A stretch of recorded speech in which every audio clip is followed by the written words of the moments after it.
Mrs. Olufunsho Amusu, First Lady, Ogun State. Sorry. Bamidele. Okay. I'm sorry. With a round of applause, please. Abiodun, with a round of applause. Let's welcome her. I'd like to also welcome Mrs. Eunice Edo Autumn, First Lady, Benue State. With a round of applause, can we appreciate her? First Lady of Benue State. Hajia Hadiza Nasru Erufai, First Lady, Kaduna State. First Lady, Kaduna State. And all other participants that are here. Dame Edith Okowa, First Lady, Delta State. First Lady, Delta State. Dr. Zainab Shinkafi Bagudu, First Lady, Kebbi State. First Lady, Kebbi State. Let's appreciate her, please. Let me also welcome Dr. Obijoke Sanwo-Olu, First Lady, Lagos State. Thank you very much. First Lady, Lagos State. Eko Nibaje. Her Excellency, Mrs. Bamidele Abiodun, is the First Lady of Ogun State. Please, let's appreciate her. Forgive me with a round of applause. That round of applause is for me, not for her. All right. Thank you so much for that correction. Her Excellency Nkechi Caroline Ikpezu is the First Lady of Abia State. Can we appreciate her with a round of applause? Dr. Amina Abubakar Sani Bello is the First Lady, Niger State. We welcome you warmly, ma. Haji Alami Amadu Umar Fintiri is the First Lady, Adamawa State. Let's welcome the people from Adamawa. We appreciate you. Her Excellency, Deaconess Martha Udom Emmanuel, First Lady, Akwa Ibom State. Deaconess Martha Udom Emmanuel, First Lady, Akwa Ibom State.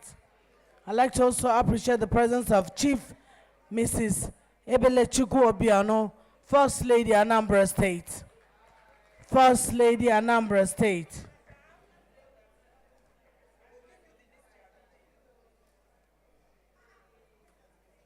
She's here.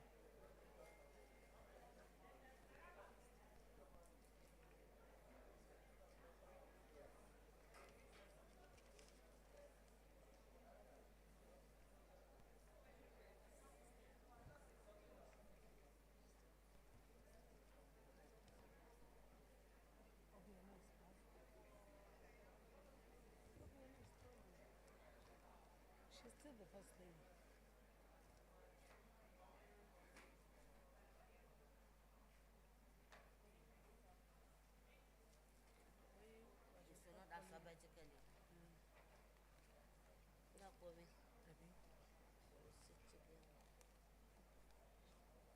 I wish I knew all the ones I know. I don't.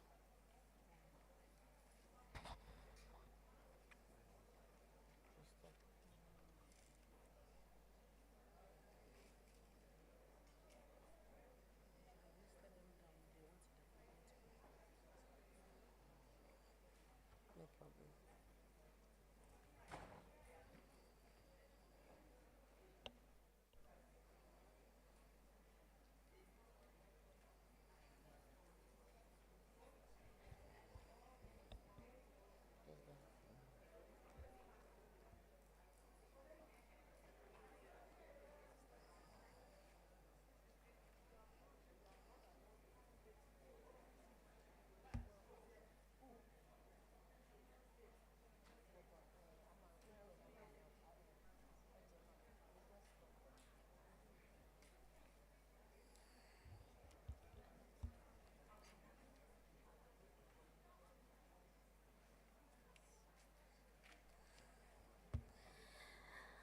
Thank you all, Your Excellencies here present. We're trying to ensure that we get the correct list before we continue the announcement. However, Everyone here is warmly welcomed to this wonderful outing today. May I again plead with the aides. May I please plead with all the aides here and the security operatives that there's enough seat at the gallery where you can please be seated. There's enough seat at the gallery. May I please invite you to take your seats, to please leave the aisle open. Make it free for movement.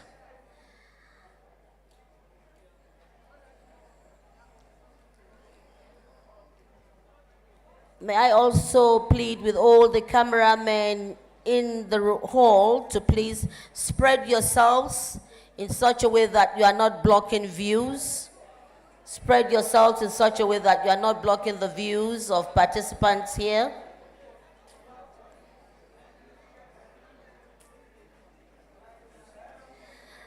Thank you, members, Your Excellencies, development partners, and members of the diplomatic corps here present. We appreciate you.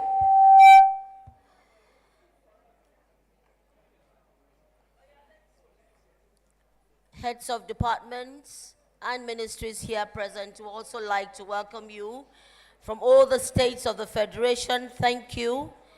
I think our First Ladies deserves a special round of applause, oranging the world, making it as real as possible. Can we please put our hands together?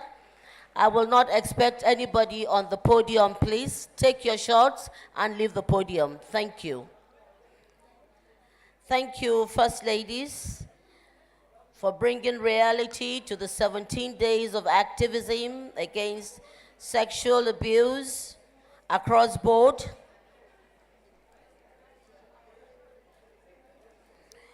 Indeed, we all must unite and put an end to this scourge. Again, I'd like to plead. Let me just remind us that immediately after the national anthem, we'll have the women's anthem, which should be cued. It will come immediately after the national prayers, and then we'll have the women's anthem. Again, I'm begging, pleading, and requesting that once your principals are seated, please find your way to the gallery. Special aides, please find your ways to the gallery. There are enough seats I can see from here that will accommodate all of you. I thank you, and please, I'd like to ask also that members of the Nigerian media here present, we appreciate your coming, but please ensure that you are so spread that you are not blocking the views of every participant in the hall. Please take your shots and find a place to sit. Thank you.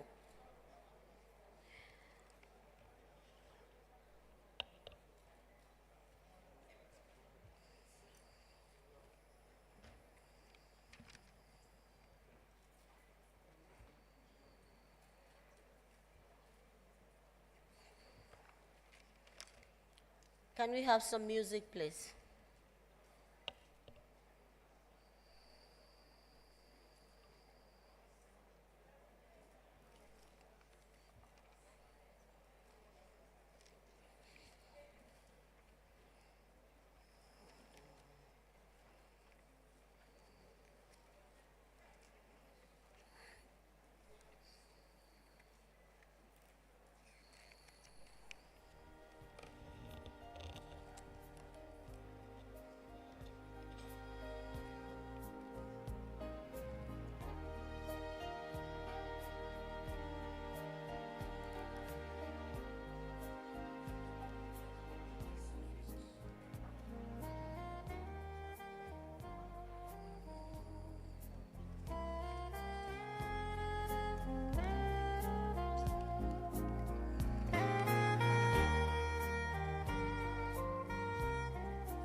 Thank you very much.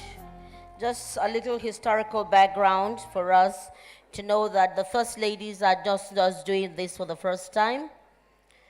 This all started since June of 2020, at the height of the COVID-19 pandemic, Nigerian governors' wives came together to establish a forum known as Nigerian Governors' Wives Against Gender-Based Violence.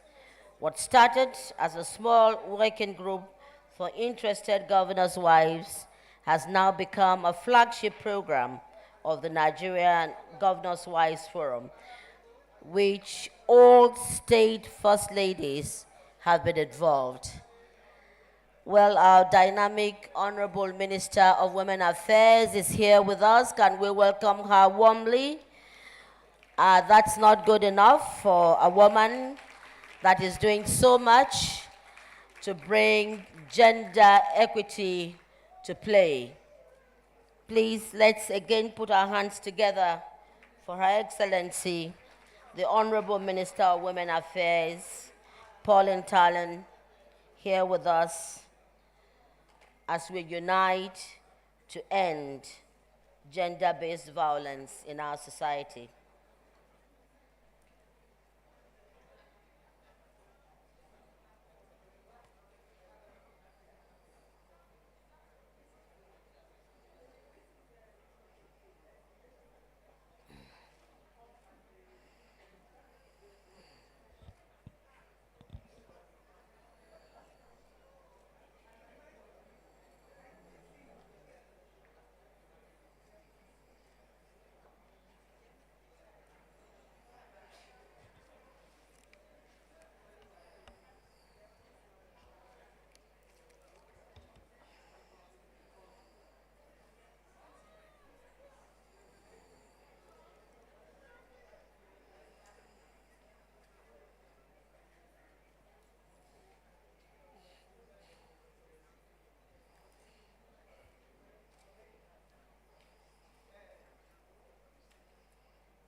May I please request that we all stand up as we observe the national anthem.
Shall we, in our various beliefs, hold up the Almighty to guide and be the foundation of this very important meeting today, as we use 1 minute to communicate with our Creator.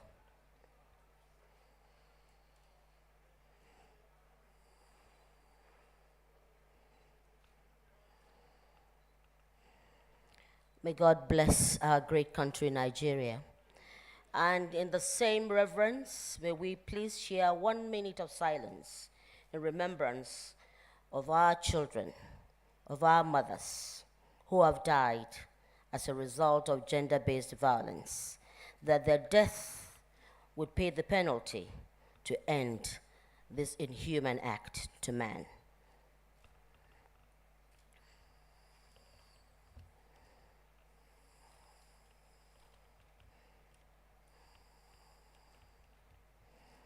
May their souls rest in perfect peace. Please be seated.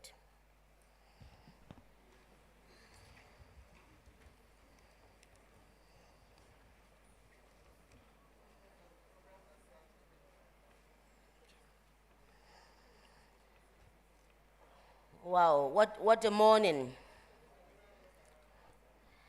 As we together, can we be seated?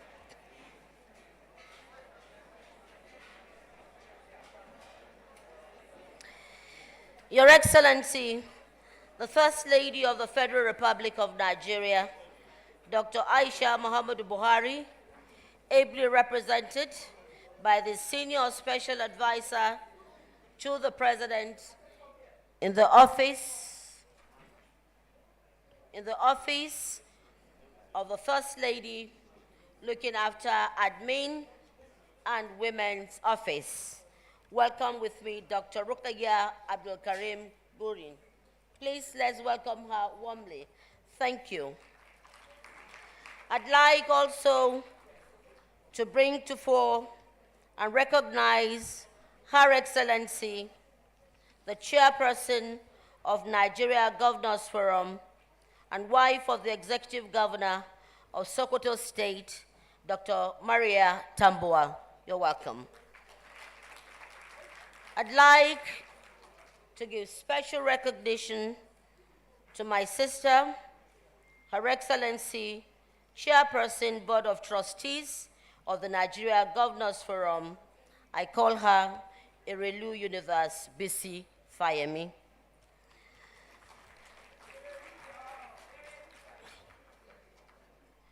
Your Excellencies, wives of executive governors here present, all of you that are present here, may I request, please, that you do us a very loud round of applause for making this happen. Your Excellencies all, thank you.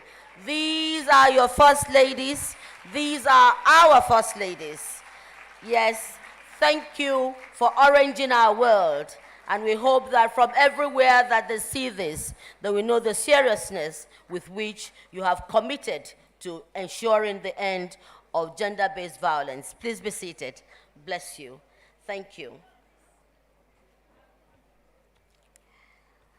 She has, in the last 3+ years, moved Nigerian women to the height of knowing and recognizing and fighting and ensuring that equity is what this nation needs to move ahead.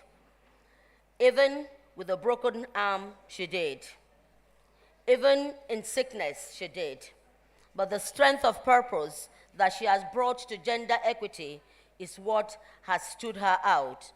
Please welcome with me the Honorable Minister of Women Affairs, our woman, our mother, our sister, Her Excellency Pauline Talon. Thank you, ma'am.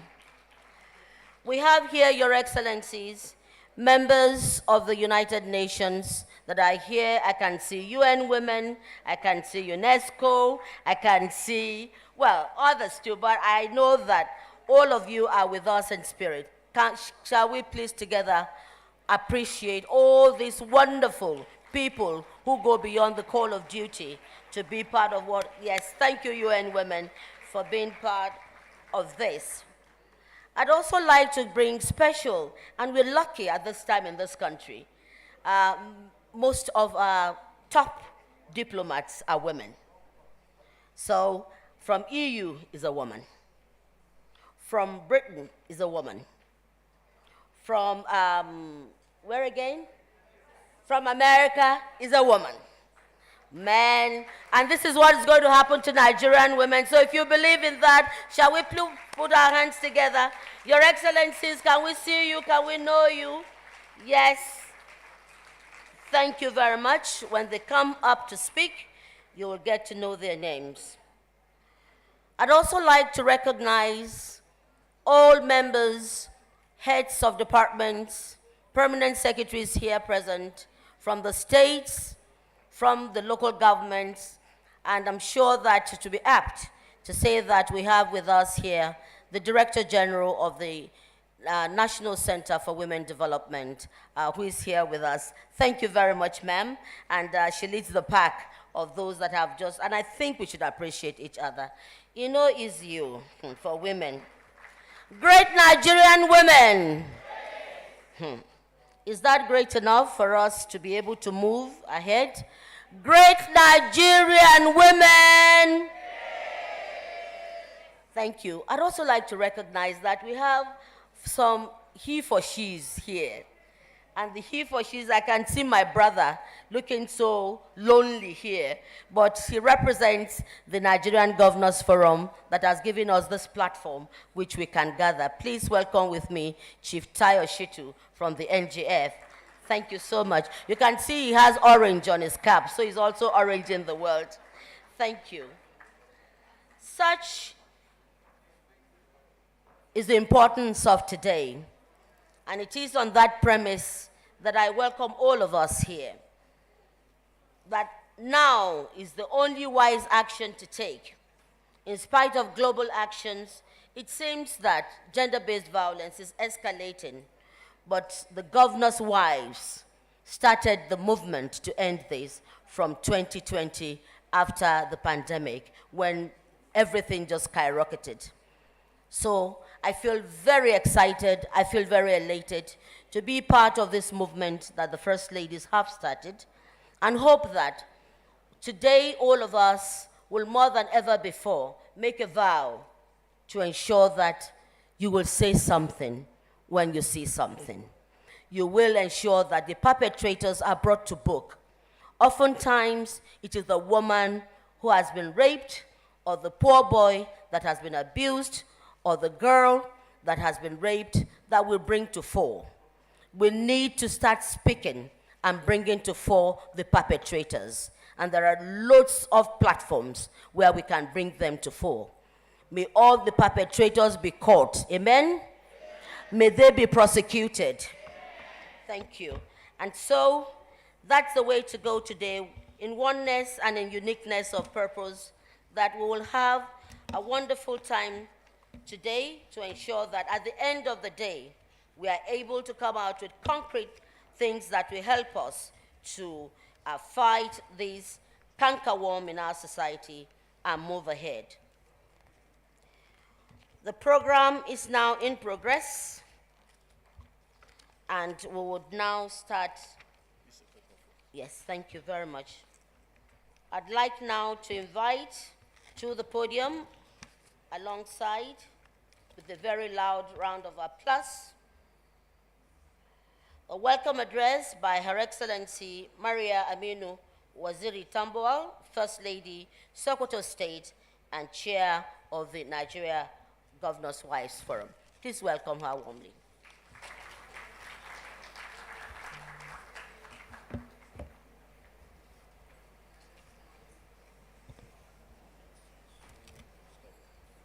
While we're expecting her to come to the microphone, I'd also like to quickly announce that we have the representative of the Minister of Humanitarian Affairs, Disaster Management and Social Development, Nadia Soso Mohammed. You're welcome.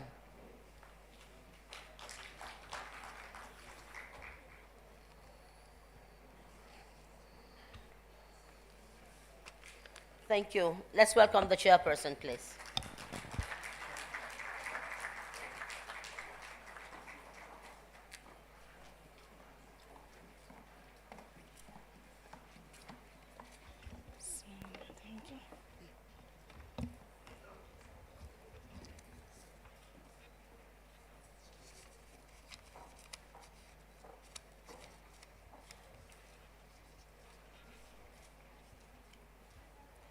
Your Excellency, the First Lady of the Federal Republic of Nigeria, Dr. Aisha Buhari, represented by Dr. Rukaya Gouren, the Honorable Minister, Federal Ministry of Women IPS, the Empowering Talent, OFR, the Honorable Minister, Humanitarian IPS, Hajia Sadia Umar Farouk, PAMSEC Ministry of Justice, Your Excellency, my dear husband, the Governor of Sokoto State, and Chairman, Nigerian Governors Forum, Right Honorable Amin Waziri, CFR, represented by Mr. Ashina Okoro.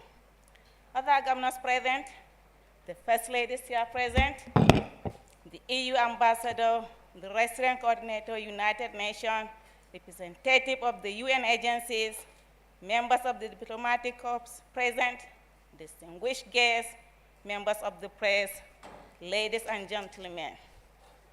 It is my pleasure and honor to welcome you to the third high-level policy dialogue on sexual and gender-based violence, SGBV.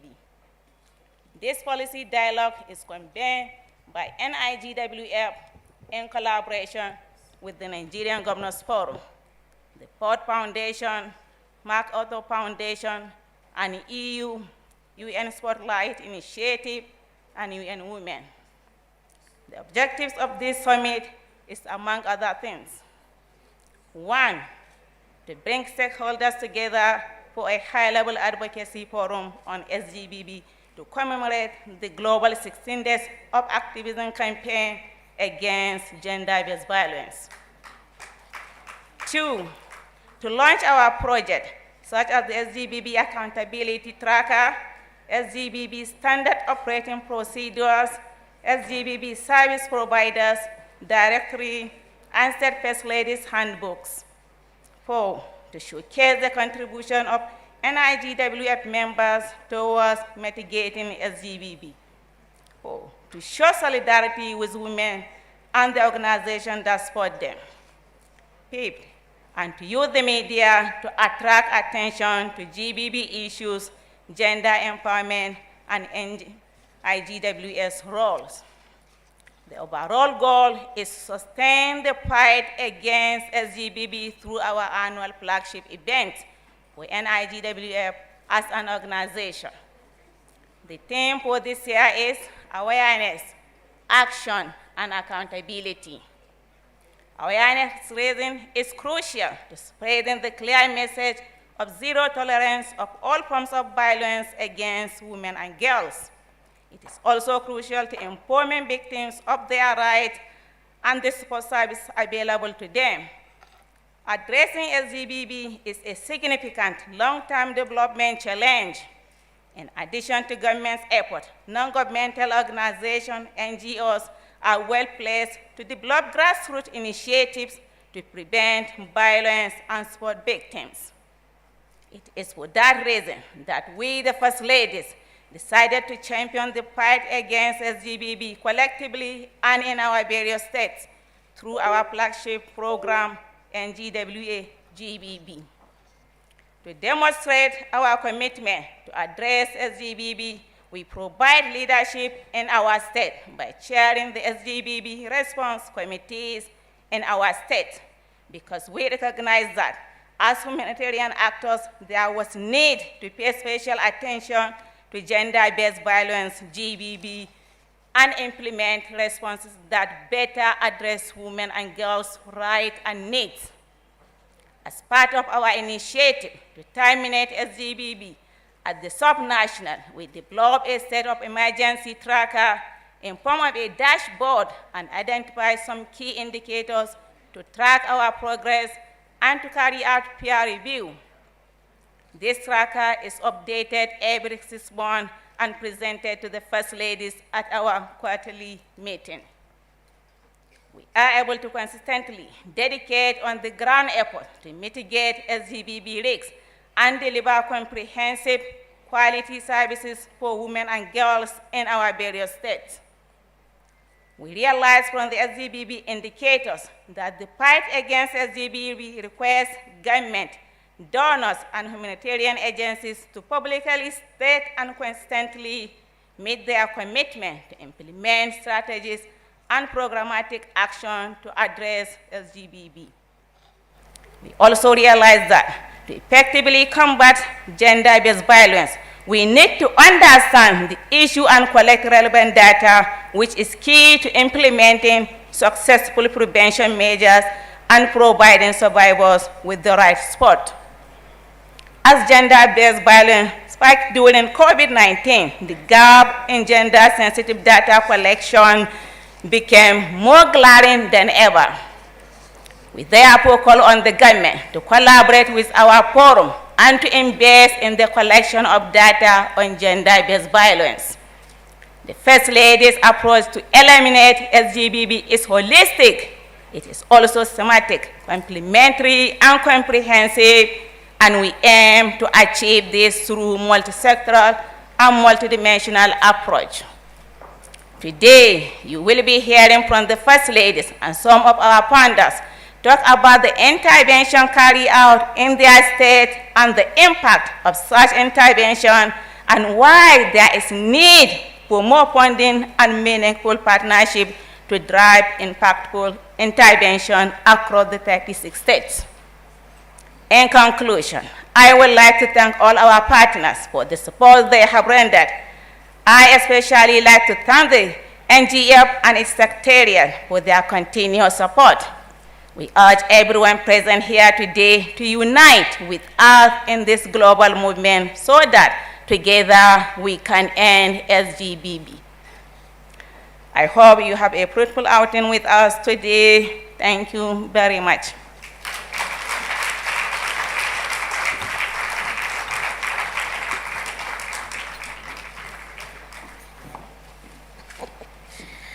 Thank you very much. Another round of applause for her. Speaking from the heart, together we will be able to conquer this cankerworm. Before I go to the next agenda on the program, which is speaking to goodwill messages, I quickly would like to make some few recognitions. We have a new entrant in the wonderful group of First Ladies Forum. I'd like to announce that we have with us the First Lady of Ekiti State, Dr. Olayemi Biodun Uyebanji. You're welcome. Thank you so much. I know that the unison amongst these women is something else. And as you see it, I also noticed that my sister has come in. Yes, Dr. Biro Almakura, you are welcome. Thank you very much. We also have the Director General of Nigeria Governors Forum, representing the chair of the Nigeria Governors Forum, my brother, Mr. Okaru. Sir, you're welcome. Thank you very much. We are moving on quickly. We also have with us the Permanent Secretary and Solicitor General of the Federation, Mrs. Beatrice J.D. Agba, representing the Inter-Ministerial Committee on GBV. You are also welcome. We will have goodwill messages, but I'd just like to plead that a protocol has been established, so you might decide to just abide by that protocol. We'll start from, I'm not sure if the video is ready, but if it's ready, I would like to start with one of the partners, and what is driving this today is partnership. I'd like to start with Dr. Kole Shetima, who is the country representative of MacArthur Foundation. Do we have his video ready? Thank you.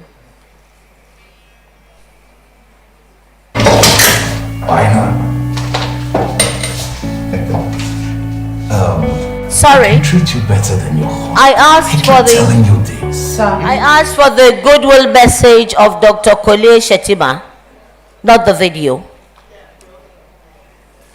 Whilst we are doing that, I've been reliably informed that the UN Women Country Representative. On this occasion of the activities that are being done to mark the 16 days of activism against violence against women. Fortunately, technology has made it possible to be with you virtually. This year's theme, which is I think is an appropriate theme, is on Unite Against Violence Against Women. Now this unity is critical and very important. The unity among men and women, young people, the unity among the urban people and rural people, all these are critical. But for me as a man, I think what is very important is that the role that men can play in bringing about an end or significant reduction towards violence against women. We know that violence against women and violence in general is more perpetuated by men than by women. And it is a critical role that men play in that role that I think we have to pay attention to. I hope that all of us, in uniting against violence against women, we can also look at the patriarchal ideologies, the norms and the values and the behavior that bring up men who are so violent. We look at, think about how do we deconstruct the activities of men? How do we deconstruct the mental and upbringing of men that make them prone to violence, and to make them to see that violence is the only way out of expressing themselves or dehumanizing other people, or especially dehumanizing women? I think that as we have looked at and we have understood, especially during the period of the COVID pandemic, I think that that is a major challenge that have become more pronounced and very pronounced, either because of the coverage that is given by the media, which is, in other words, is affirming the work that all of you are doing, or because of the increased isolation, and men have found some different ways of expressing themselves. So that menace, I think, is something that we should pay attention to. We should do what we can to bring an end to it. So we at the MacArthur Foundation are very excited to be part of this process, to contribute in many ways that we can, financially, but also in terms of our own commitment as individuals in the foundation, who are committed towards making sure that we create a better society for all of us, a better society in which violence against women is intolerable, is punished, people are held accountable for those actions that they have taken. I'm very happy, very excited that spouses of governors, in trying to convince their own spouses about the important role that they play. So let me applaud for all that you have done in succeeding in getting many of the state governors and governments now passing laws against violence against women. And what we need to do more now is trying to see how do we implement those laws that have been established. How do we put in place the infrastructure that is necessary in order to ensure that people who have become victims have all the support that they need. And how do we, in the long run, really pay attention to how do we bring up those boys that are real human beings who will treat women with equality and with dignity. Thank you very much once again for this opportunity to share this moment with you, and I wish a successful outing today and as always. Thank you. Thank you so very much. I think he deserves a round of applause, because one thing that he has pointed out is men also have a role in ending this violence. And until, of course, together we make a deliberate effort to bring our men and our boys, particularly catching them very young, to also be ambassadors of zero tolerance to violence. I'd like now to take a train and bring on some of our partners, particularly from the embassies. So I'd like to start with Her Excellency Katroda Long, who is British High Commissioner to Nigeria, but ably represented here by her deputy, who is coming on to the microphone. Please, can we welcome her warmly? Jill Atterson, yes, thank you. Thank you very much. Good morning, everyone. Thank you. I will please allow me to stand on existing protocol. I think for me, as a female diplomat, this is a cause which is very close to my heart. Some of you will know I have spent most of my career working in defense and security. And from a very early stage, the role of women in society became a key part of that. And I think particularly important to me has been over the last 10 years, seeing the role of women, the role of girls' education, and the role of women in preventing gender-based violence has become a key part of our foreign and development policy. Our previous Prime Minister, Boris Johnson, when he was Foreign Secretary, initiated the ambition for 12 years of quality education for every girl. And this has become a core part of our development programming across the world. But I'm pleased that this is surviving the transition of government that has happened in the UK. And one of the first foreign policy events that has been held by our current Foreign Secretary, Mr. James Cleverly, last week was the Preventing Sexual Violence in Conflict conference in London, when Nigeria was very ably represented by Dame Pauline Talon, and Nigeria signed up to the political declaration resulting from that conference. even more important perhaps, one of the first public events held by His Majesty the King and Queen Camilla, the Queen Consort, was a reception celebrating the role of women in preventing sexual violence in conflict.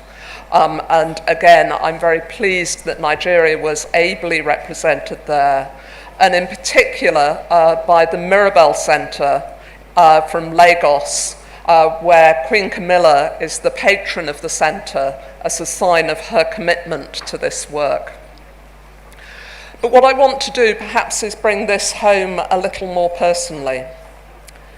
If you take the statistic that 1 in 3 women in Nigeria have been the subject of gender-based violence, that means that every single one of us in this room, however high, whatever we do, wherever we work, will know women who have been the subject of gender-based violence. So that means, as we leave here today, we need to take that to our hearts, to know that our friends, our colleagues, perhaps members of our family, have been the subject of gender-based violence. And therefore, it behoves us to do all we can, both politically, but also practically, working with the he for she friends to take this agenda forwards and to look after ourselves, our friends, our colleagues, and our families. I would say, perhaps as I conclude, I think the Nigerian Governors' Wives Forum is an amazing body. You demonstrate your power and your influence. I do perhaps look forward to the day where it's the Nigerian Governors' Spouses Forum, and we see some Nigerian governors who are also women. But ladies, thank you. Your influence in this work, your ownership of it, is important to the women of this country. I appreciate you. Thank you very much. Moving on, I know that we would also need, the endorsement of the men, and I'm sure that will be brought to fore as we continue with the program. Thank you very much, the Deputy High Commissioner to Nigeria from Britain. Quickly, before I bring on the next speaker to the microphone, I'd like to recognize that we have with us Her Excellency, Mrs. Salamatu Gbajabiamila, wife of the Honorable Speaker of the House of Representatives and Chairperson, Honorable Members' Wives Association. She's accompanied by Her Excellency, wife of the Deputy Speaker, House of Reps, and members of the association. Please, can we appreciate them? Thank you so very much. Your Excellencies, wives of executive governors who came in, we also like to acknowledge your presence as we move on. I'd like now to invite one of my favorite diplomats, and by no means been partial, but she's just one of us.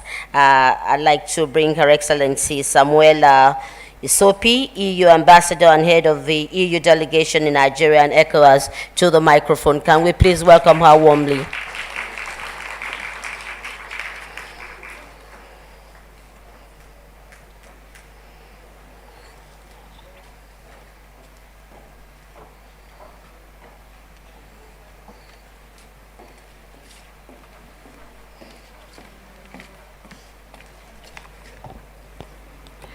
Your Excellency, Dr. Maria Aminu Waziri, First Lady of Sokoto State and Chair of Nigerian Governors' Wives Forum, Your Excellencies, the First Ladies, the Honorable Minister of Women's Affairs, my dear sister, Dame Pauline Tallinn, the Ford Foundation, the MacArthur Foundation, dear partners, ladies and gentlemen, I would like first of all to thank the Nigerian Governors' Wives Forum for inviting the European Union, and me in particular, to this high-level policy dialogue.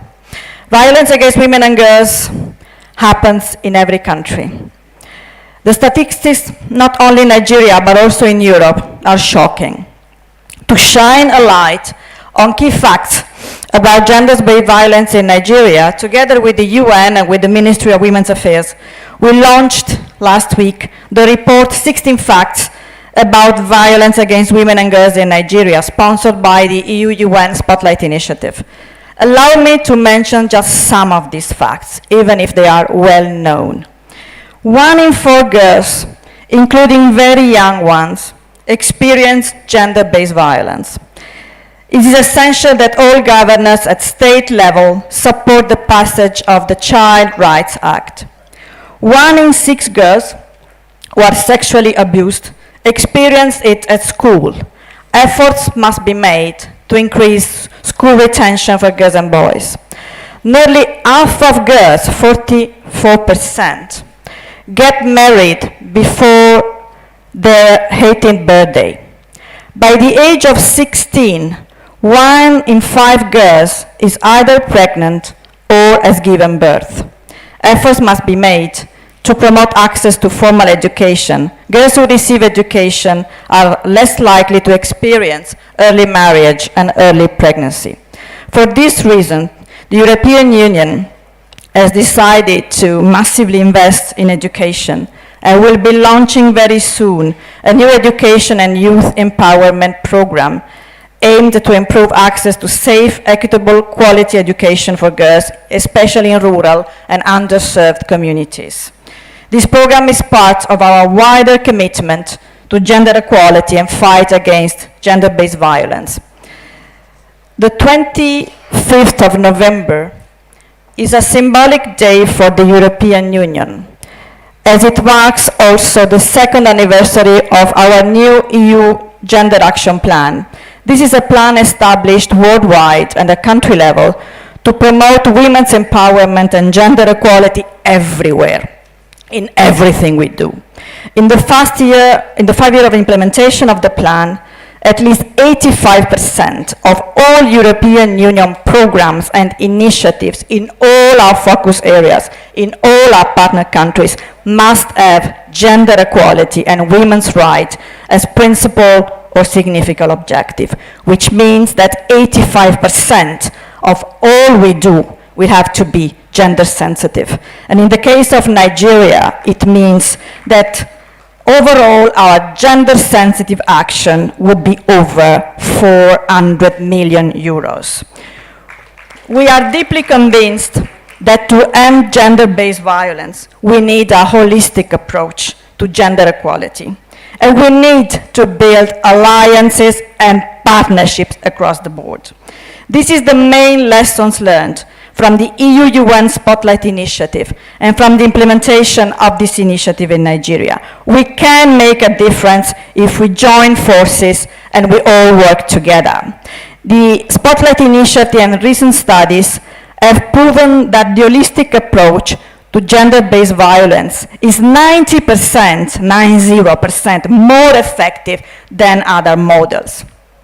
Violence against women and girls has no excuse. It's a human rights violation and it's a crime. It is not inevitable. On the contrary, it is preventable with the right policies, the right action, and a strong political commitment. For these reasons, I would like to congratulate the First Ladies. Your contribution and commitment have been vital to ensure that gender-based violence is on top of the agenda at federal and state level.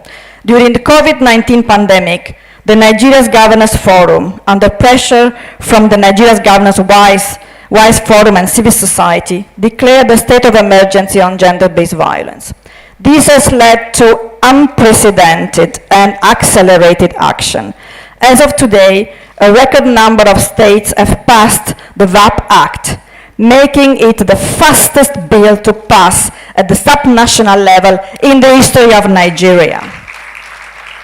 Today, 32 sexual assault referral centers are operational across 19 states of Nigeria.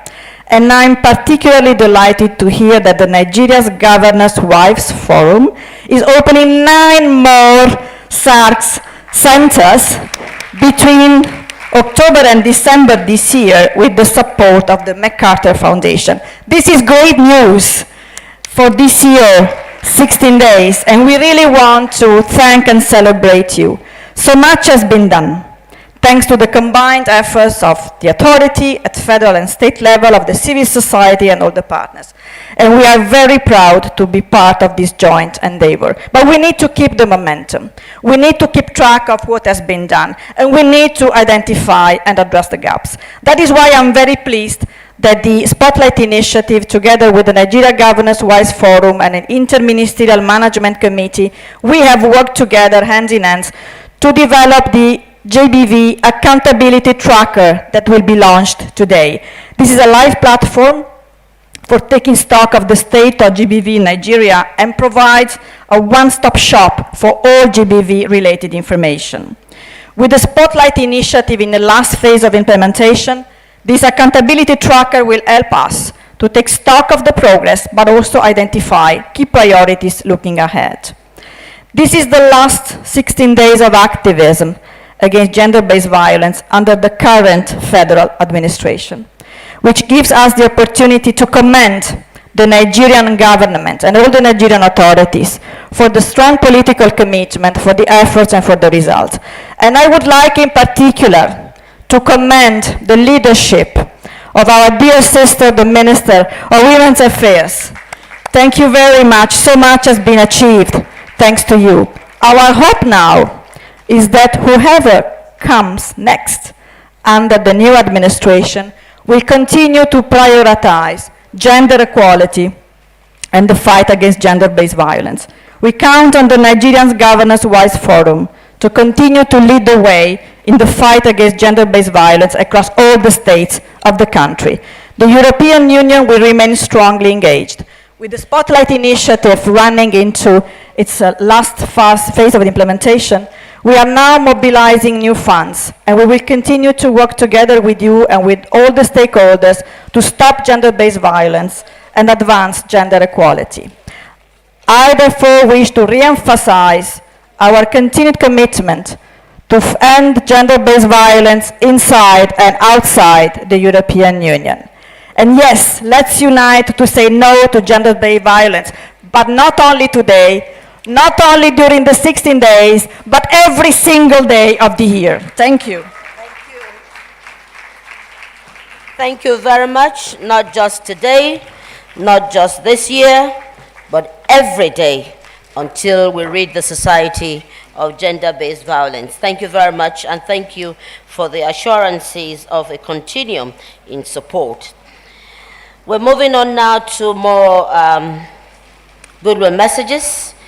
I'd like to say that the Spotlight Initiative that has caught up so much with what we are doing, we have loads of partners, including UNESCO, of course, and I've been told that the country representative of UNESCO in Nigeria is here, Mahmoudou Lamenso. You are welcome, sir. Thank you. Thank you very much, UNESCO, for what you're doing.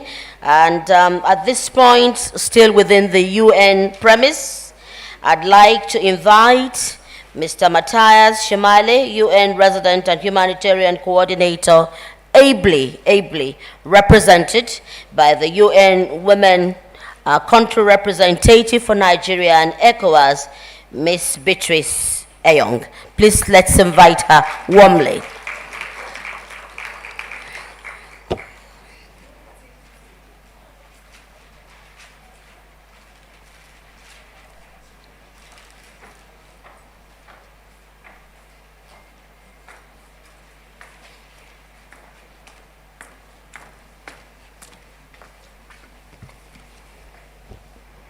Good morning, everybody.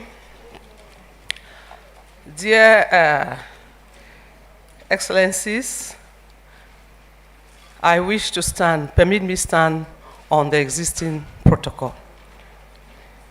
I am standing here to give these goodwill remarks on behalf of the resident coordinator of the United Nations in Nigeria, who could not be here. He would have really loved to be here. He is a gender champion, a very strong gender champion. But he had other duties to carry out. And he sends his greetings to all of us, especially the First Ladies who are here. So I'm going to be reading his speech. Your Excellencies, distinguished guests, members of the press, please permit me to stand on the already existing protocols. It is an honor to be here for the 3rd annual conference hosted by the Nigeria Governors' Wives Forum. I would like to commend the efforts of all members of the Nigerian Governors' Wives Forum in leading GBV prevention and response in your respective states. The United Nations commends your hard-won advocacy leading to the unprecedented declaration of the state of emergency by His Excellency, the President, and the Governors Forum in 2020. Since then, we have witnessed yet again an unprecedented surge in the passage of the VAP Act. Together with the key stakeholders, Excellencies, you have spearheaded this. The declaration of the state of emergency was a landmark event demonstrating the importance political leaders coming to a consensus on gender equality and women's rights emergencies. Moving forward, the successful outcome of convenings and dialogues at the highest political level is a key lesson learned in how to tackle persisting emergencies on women's rights in Nigeria, most notably the low representation of women in politics and leadership, particularly in the run-up to the next year's elections. I would further like to emphasize the importance of alliance building to eliminate GBV between the Nigerian Governors' Wives Forum and the efforts of international actors, civil society, and the private sector. In a situation where child marriage is at 43% and 33% of women and girls have experienced physical or sexual violence, we need all hands on deck. Synergies must be fostered with innovative interventions, such as the joint EU-UN Nigerian Spotlight Initiative to eliminate violence against women and girls. This program is also driven by partnerships with the government, namely the Ministry of Women's Affairs and civil society through women's-led organizations and networks, including the African Women Leaders Network.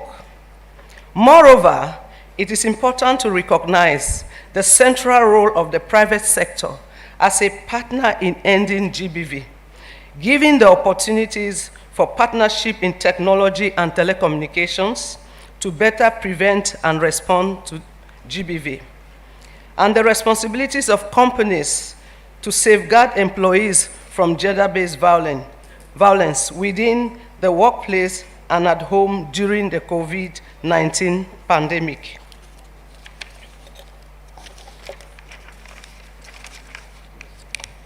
Lastly, I would like to highlight the message of prevention in this year's 16 Days Activism theme. Unite, activism to end violence against women and girls, which must not get lost.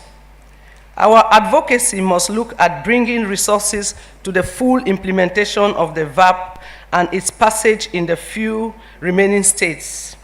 As we invest resources to support survivors through shelters and ensure robust data collection, we must also invest in ensuring access to justice in order to end the culture of impunity that sustains the pervasiveness of GBV in our societies. The widespread domestication and effective implementation of key legal frameworks, including the Violence Against Persons Prohibition Act, VAP, and the strengthening of a gender-responsive justice and security sector that is capable of ensuring justice to all survivors of GBV are necessary measures to end impunity and ensure prevention of GBV. Thank you for your kind attention.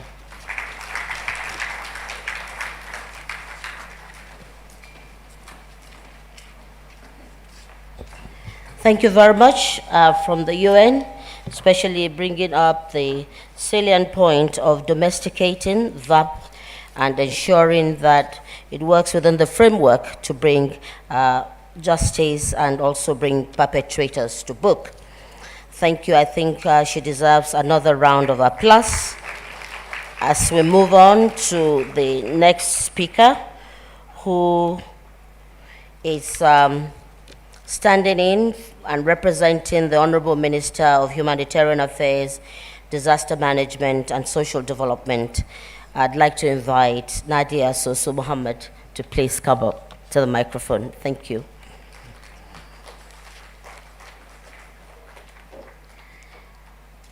We are being very miserly with our clap. Can we please put our hands together? Thank you. Thank you. Thank you, Auntie. Yes, well.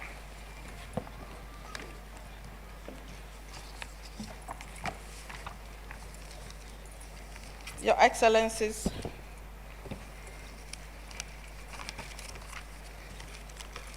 the representative of the First Lady of Federal Republic of Nigeria, Your Excellencies, the wives of the governors, please permit me to stand on the already established protocol. The Honorable Minister is supposed to have been here this morning, but something else came, and very, very important, so she has asked I should come over.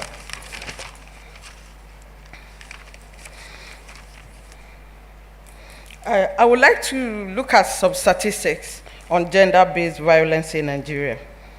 A synopsis of National Human Rights Commission of 2021 bring a total clarity of total number of 1,701,357 cases cutting across 14 thematics areas, out of which 913,197, which is about 53%, were all on women and children. And this goes to tell you the importance of this particular event which you are holding today. She had said that she wanted actually to be here. I have to emphasize again, but something else came, and then they gave me a particular speech to read for her, and here I go with her speech. Thank you very much. I deliver this goodwill today with utmost pleasure on this occasion of Global 16 Days of Activism Against Gender-Based Violence with the theme, Awareness, Accountability, and Action. Such an honor to be in your midst to celebrate this day, which describes the role of federal government in supporting Nigeria Governors' Wives Forum on Gender-Based Violence, which I call NGWA HBV. The Ministry of Humanitarian Affairs, Disaster Management and Social Development has been a major shareholder in providing basic livelihoods and schemes to targeted programs for the less privileged and also vulnerable groups in the society, which includes women and children. And this is to secure the economic power of the vulnerable women and girls who often fall victims due to economic insecurity and vulnerability. These programs include, among others, grant for vulnerable groups, which is the GVG, the conditional cash transfer, which is the 5,000 monthly cash transfer to vulnerable women, the Government Enterprise and Economic Power Program, which is the GEP, a kind of loan given, a soft loan, non-collateral given to women for a startup business. And also we have the Empower and Agri, the N-Skills, which are some of the programs run by the ministry to cater for people who are in such situation. And all these are targeted at most vulnerable groups to reduce the indices and ratio of inequality and its corresponding challenges, including the gender-based violence among women and girls in Nigeria.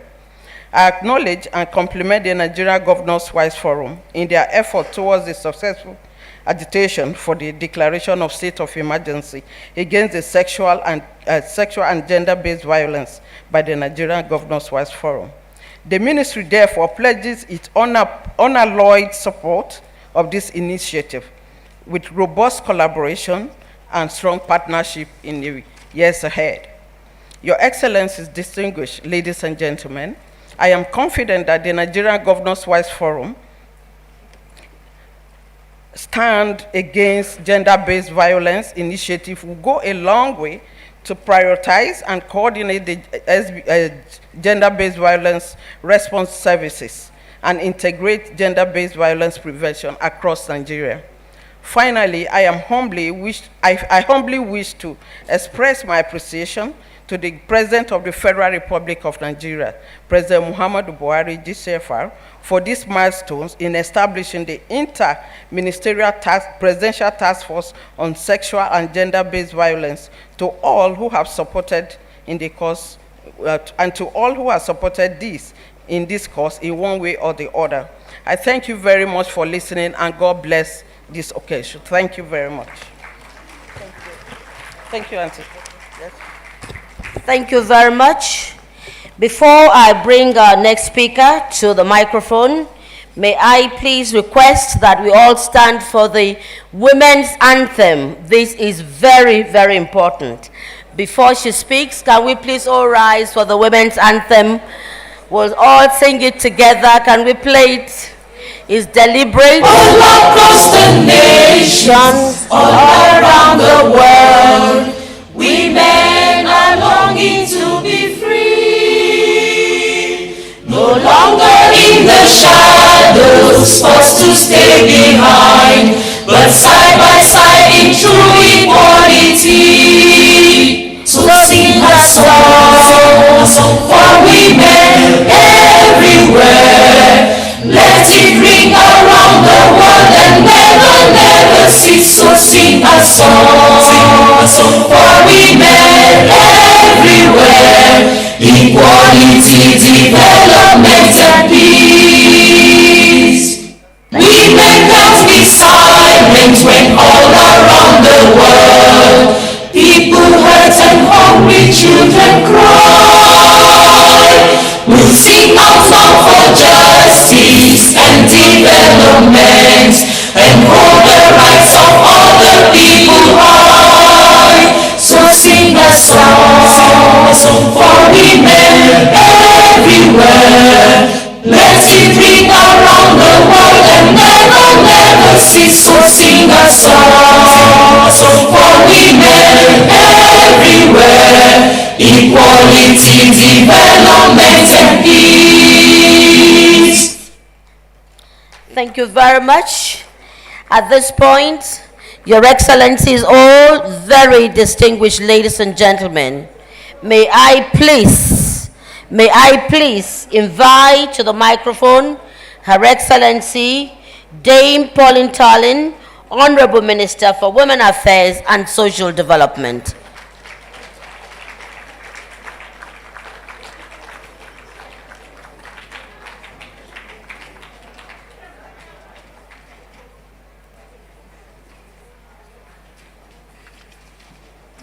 Thank you, Moji. My sisters, the ambassadors, the female ambassadors, were wondering why we can start this very, very important program with all the mothers of Nigerian women at the state level without the Women Anthem. The Women Anthem is key because we must sing a song, we must fight for the rights of Nigerian women across this country. And I want to sincerely thank you all, our First Ladies, for doing that very well and standing with us in partnership in this struggle. Your Excellency, the First Lady of the Federal Republic of Nigeria, Dr. Aisha Muhammadu Buhari, ably represented by my sister, Dr. Rukayya Gurring, Senior Special Advisor to the President, Office of the First Lady. I want to acknowledge our hostess, the First Lady of Sokoto State, Her Excellency Maria Tambuwal. We thank you for this great initiative. We thank you for galvanizing all your colleagues to come out in this very, very beautiful orange color to orange the world. I want to acknowledge the leadership of our governor's wife from the south and the north, the First Lady of Akwa Ibom and the First Lady of Kaduna State, representing the North and South leadership. I acknowledge all the other beautiful First Ladies from all the 36 states here present. I want to acknowledge my dear sister, the First Lady of the National Assembly, the wife of the Speaker of the National Assembly, Hajiya Salamatu Femi Bajamilia, and the wife of the Deputy, Mrs. Maje Idris. I want to acknowledge the chair of the board, the former First Lady of Ekiti State, who worked seriously. I know the role she played. I know the role her husband, the former chairman of the Governors Forum, played. His Excellency Governor Kayode. I remember in the heat of the spike of gender-based violence across the country, I ran to Mr. President with a memo in the Federal Executive Council to cry out and to find a solution on how to address this great monster, because it is not just women that should fight against gender-based violence, but the men. We need the voices of the men. And the memo was approved instantly, and an interministerial committee was put in place, chaired by the Attorney General and Minister for Justice, who is my chairman. He is here today, ably represented by the Solicitor General of the Ministry of Justice, my dear sister, Mrs. Beatrice Egba. I want to place on record the great work the former governor of Ekiti State did, and his wife, Femi Irelu, Mrs. Irelu Fayemi, the wife who was the chairperson of this forum, and she's the one that handed over to the present chair.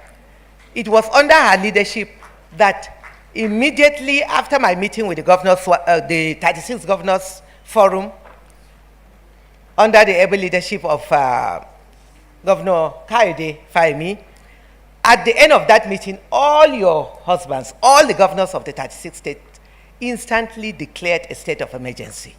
And that was phenomenal. That was phenomenal. Immediately, the governors declared the 36 state, declared the state of emergency. After my meeting with them, the wives, under the able leadership of Irelu, also called an emergency meeting, and all of you declared a state of emergency under her leadership, and the secretary, the First Lady of Kwara State.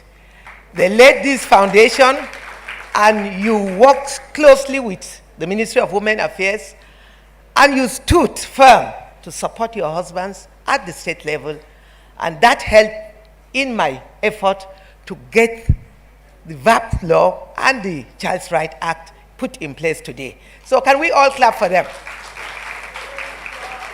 You have done well. You are phenomenal. You are amazing First Ladies. I thank you for your support.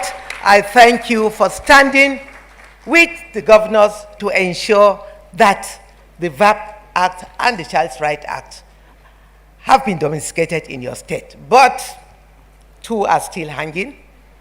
I don't want to call the names of the state, but they know themselves. I have had series of meetings with the governors of these two states, and they assured me that before the end of this month, this is the last month of the year, and by May, all of us, or most of us, some of you will still go in for a second tenure, most of us will be out. And that was why my dear sister, the ambassador to EU rightly said that this is our last 16 days of activism under this administration, under the able leadership of President Muhammadu Buhari, who has declared zero tolerance to gender-based violence. President Muhammadu Buhari is the first president that joined us at the Spotlight Initiative at the town hall meeting to make a statement against gender-based violence. That has been acknowledged, and I commend the EU and the UN for the great work they are doing to support the ministry and all partners to ensure that we address the high spike of gender-based violence in our states. And the local government levels, we still rely very much on you, because you are the ones that are working directly with wives of chairmen at the local government levels.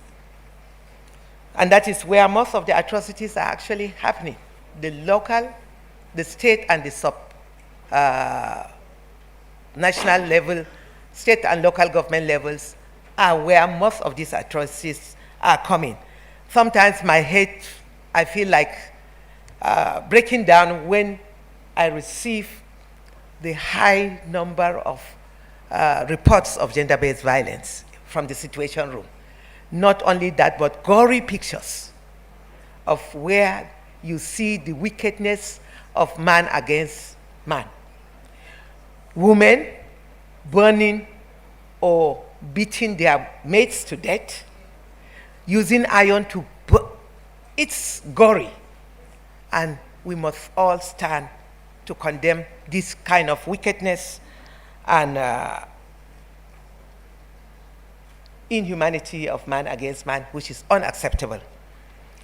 I also want to acknowledge and commend the diplomatic corps, all our female ambassadors, the EU, the American ambassador, the British ambassador, and all the other female ambassadors that have stood by the ministry to work to address the problems of gender-based violence.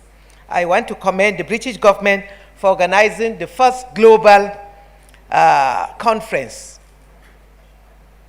to support and stand by survivors of gender-based violence.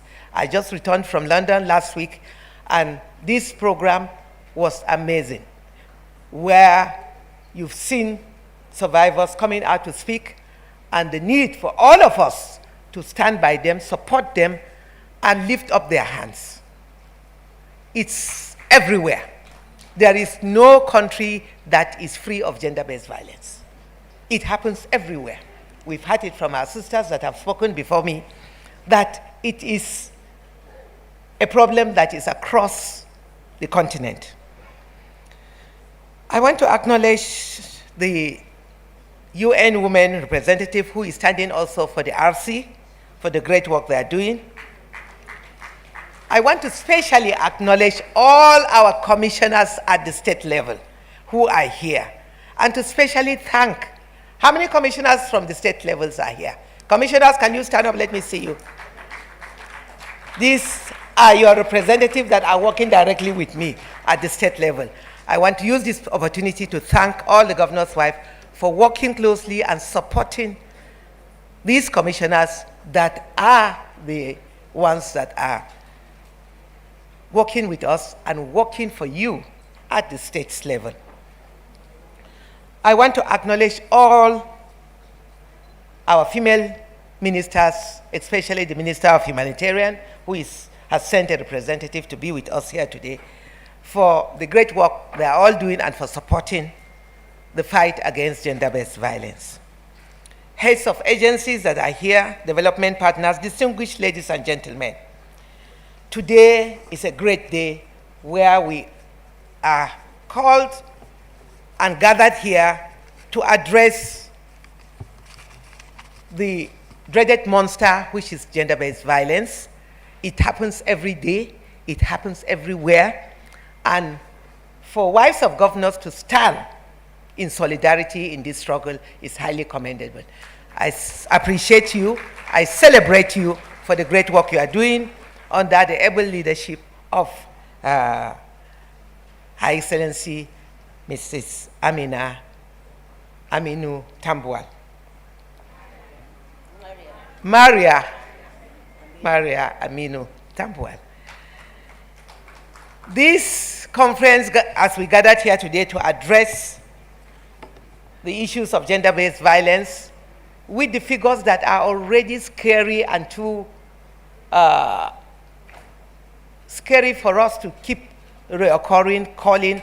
The EU ambassador has called out the figures, and they are doing everything possible with us as partners to ensure that something urgent is done.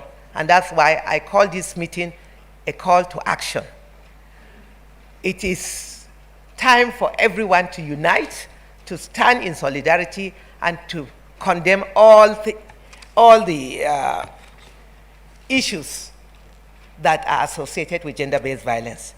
Today's theme, awareness, accountability, and action, sustaining the state of emergency against gender-based violence, is highly commendable and apt.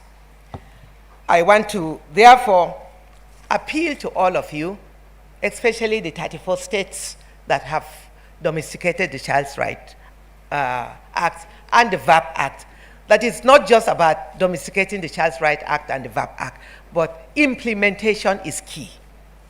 We have a few states that have actually started the implementation as laid out by the VAP Act and the Child's Rights Act.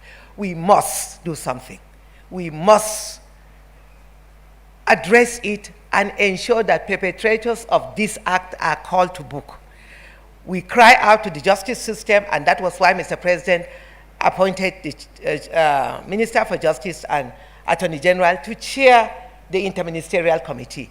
We cannot say we are standing in solidarity with survivors when perpetrators are allowed to go scot-free. You have a key role to play at the state level to ensure that the governors lend their voices to the chief judges of the state at the state level to ensure that perpetrators of this act are dealt with within the shortest time, because justice delayed is justice denied. We have millions of cases that are still pending in our courts. That is unacceptable. If all of you will rise to the occasion, already I know you are doing your best to ensure that all the cases at the state level are addressed and dispensed within the shortest time, we will go a long way to give succor and stop gender-based violence. Because if perpetrators are addressed and punished according to the law, it will serve as a deterrent. And that's why I must commend Kaduna State by amending the VAP law to include castration. That is highly commendable. If one or two persons are dealt with, it will go a long way to stop it. I therefore thank you all for the great work you are doing, and to appeal to you, to all of us, to ensure that we support all survivors in our state. I've written letters to all of you about getting more safe spaces. The safe spaces is very important, where most of the victims can run there for safety. If we are able to do that, some states have done that. I commend the states that have done that. Those that are yet to do it, please do something. When you see something, say something. Arise and let's unite to end gender-based violence. I thank you for the great work you are doing. God bless you all. Thank you. Thank you very much. Thank you very much. In the strength of what our Honorable Minister has shared with us, partnership, and the fact that what we witness here in Nigeria is global, may I, on behalf of all of us, Your Excellencies, all very distinguished ladies and gentlemen, invite Her Excellency, the United States Ambassador to the Federal Republic of Nigeria, Ambassador Mary Beth Leonard, to close up for us on series of goodwill messages that we've heard. Your Excellency.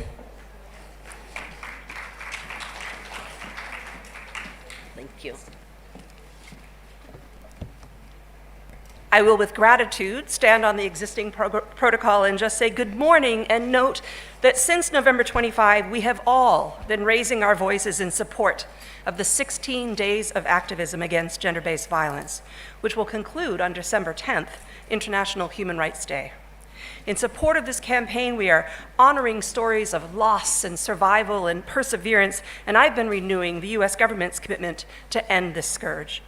I'm so pleased to share and celebrate this important commemoration with all of you. As the US ambassador to the Federal Republic of Nigeria, as a leader and as a woman, gender equality and women's empowerment are causes that are near and dear to me. They are also priorities for the US government at home and around the world. I see this every day from the highest levels of President Biden's administration right through to the US government teams and our partners right here in Nigeria. The Biden administration's first ever national strategy on gender equity and equality, which includes a goal to prevent and respond to gender-based violence, has been foundational to this. Meanwhile, the Department of State's Office of Global Women's Issues and the United States contribute over $200 million every year towards gender equity and equality programming around the world. And indeed, the head of the U.S. Agency for International Development, Ambassador Samantha Power, announced last week a new vision for global development, which includes a commitment to double investments in advancing gender equality and to increase our efforts to end gender-based violence. Thank you. Fundamentally, we see it as our duty, and that of everyone who seeks a just and equitable society, to ensure that women and girls have opportunities not just to participate, but also to lead in all aspects of life. And that is why I can think of no better theme than Unite to end violence against women and girls, and why I so like to congratulate the First Ladies of the Federation for their focus and activism on this issue. Nigeria has made progress in advancing women's issues, including the passage of the Violence Against Persons Prohibition Act and the implementation of the National Gender Policy. However, when the agency of millions of women is under threat, it can undermine the public health, the economic stability, and the security of an entire country. Nigerian women's full participation in society is fundamental, including from the platform of political office.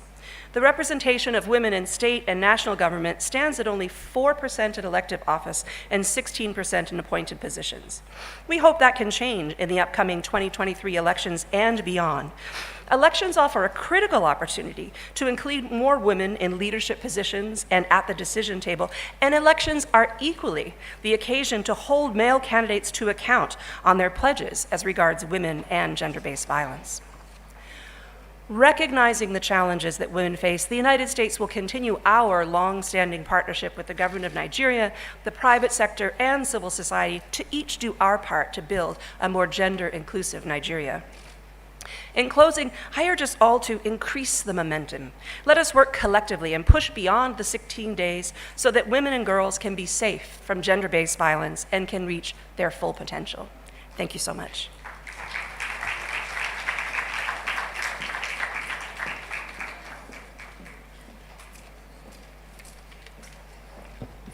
Thank you very much, Your Excellency. Can we please again appreciate her? We are moving on now, and sometimes I just wonder how he deals with the pressure on his chair and the calmness with which he brings to it.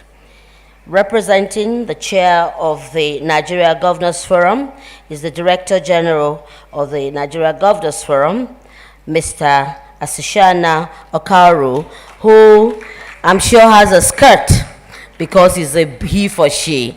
Can we please appreciate him again? Thank you.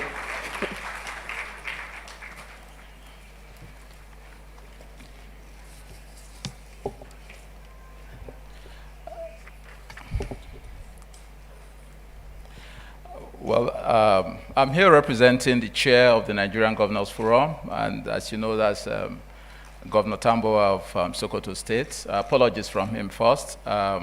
He called last night and directed that I should come here today. I got a further text this morning telling me not to forget that. That was very important to him. So I need to communicate that. This is pretty important. Thank you. So I want to start by, well, we have a long protocol list here, but it's important, at least I acknowledge 3-4 people present, quickly. And that will be the First Lady of the country. Ordinarily, the First Lady is the matron. That's how the forum is configured. Represented here by Dr. Ruqayyah Gureen. Again, I want to recognize the Minister for Women's Affairs. She's done a lot in addressing this issue. And then I want to recognize our diplomatic ambassadors. It's interesting too, I just got that feedback you have all women, whether the US, UK, and the EU, all represented by women, you know. And then lastly, I want to recognize the current First Lady, or the leader of the forum, and that's the wife to the governor of Sokoto State. And let me not, I should pronounce that correctly. That's Dr. Maria Aminu Waziri. Thank you. Well, I head the Nigerian Governors Forum Secretariat, and I want to quickly add that in the past several years, we've served a number of governors, over 100 governors, and a number of first ladies.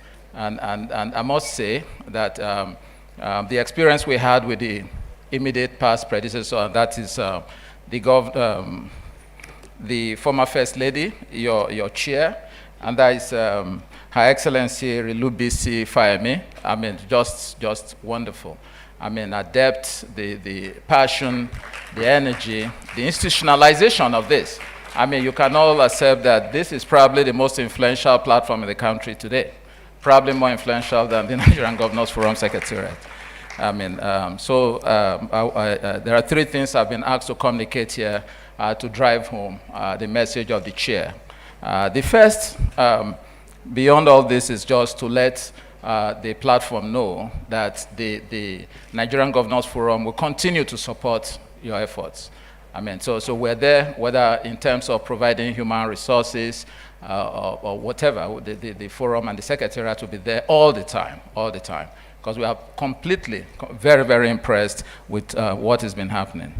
Well, let me read directly from 3 paragraphs of the chairman's speech and probably just end this. There's still a lot is supposed to happen today.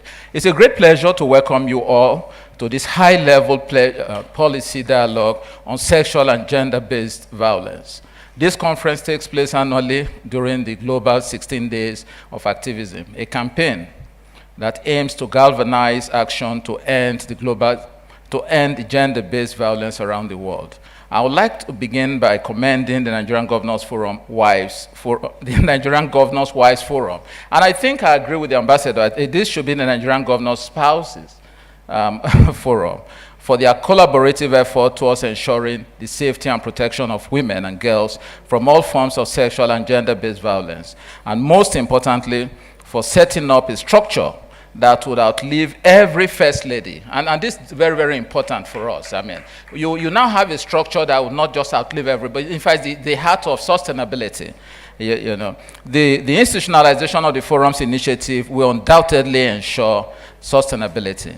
Gender-based violence, like we've heard, is a global challenge which requires a global response. Despite the scale of this problem, gender-based violence is preventable, making it essential that we reaffirm our commitment to end this violence and support all women and girls in fully realizing their potential. The Nigerian Governors Forum made a commitment to ensure that tackling sexual and gender-based violence in our respective states will be a priority. We committed to ensuring that the Violence Against Persons Law, VAP, and the Child Rights Act will be effectively passed and implemented. And the emphasis by the chairman actually is implementation. We've gone ahead to pass this, as you know, in 34 states, and right now, the chairman personally told me yesterday that he's looking at the other 2 states and he'll be able to talk to his colleagues. I just want to reassure the minister that you're not alone in this. It is no doubt that despite the commendable progress we have made as a country, there is still more that needs to be done to achieve our goal of eliminating gender-based violence against women and girls. This conference represents a further step in an ongoing process, putting the rights of women and girls at the heart of the Nigerian government and taking on the existing and emerging challenges that we see in this field. We must unite in the campaign to end this scourge. The NGF will continue to collaborate with the NGWF to drive this initiative. And on this note, I would welcome you all to this conference and wish everybody a successful deliberation. Thank you, ladies and gentlemen. Thank you.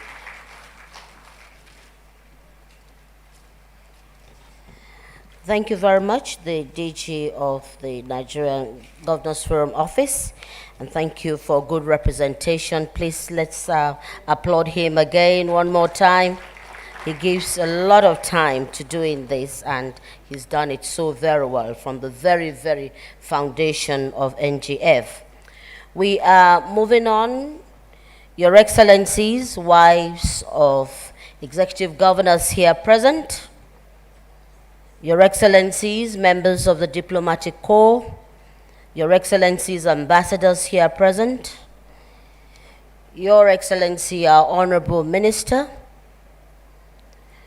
commissioners from the states, our Director General of the NCWD, very, very distinguished ladies and gentlemen. At this moment, I'd like to invite the First Lady of the Federal Republic of Nigeria, Her Excellency Dr. Aisha Buhari, who is ably represented by the SSA, to her Dr. Gurin, who I'm seeing is getting ready to deliver her address. May we please all honorably and respectively receive her like we would receive the mother of the nation as she comes to the microphone to deliver the message. Your Excellency.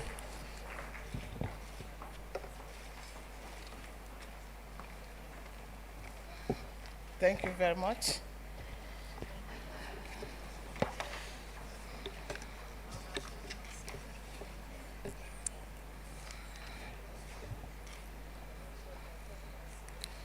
The Honorable Minister of Women Affairs, Dame Pauline Talen, governors and a representative of our governors here present, especially the representative of the Governors Forum, the chairman of this occasion, Dr. Maria Tambuwal, governors' wives or spouses, the First Lady of the Assembly, we have Mrs. Bajabia Miller, and I've seen her deputy, the wife of the Deputy Speaker as well.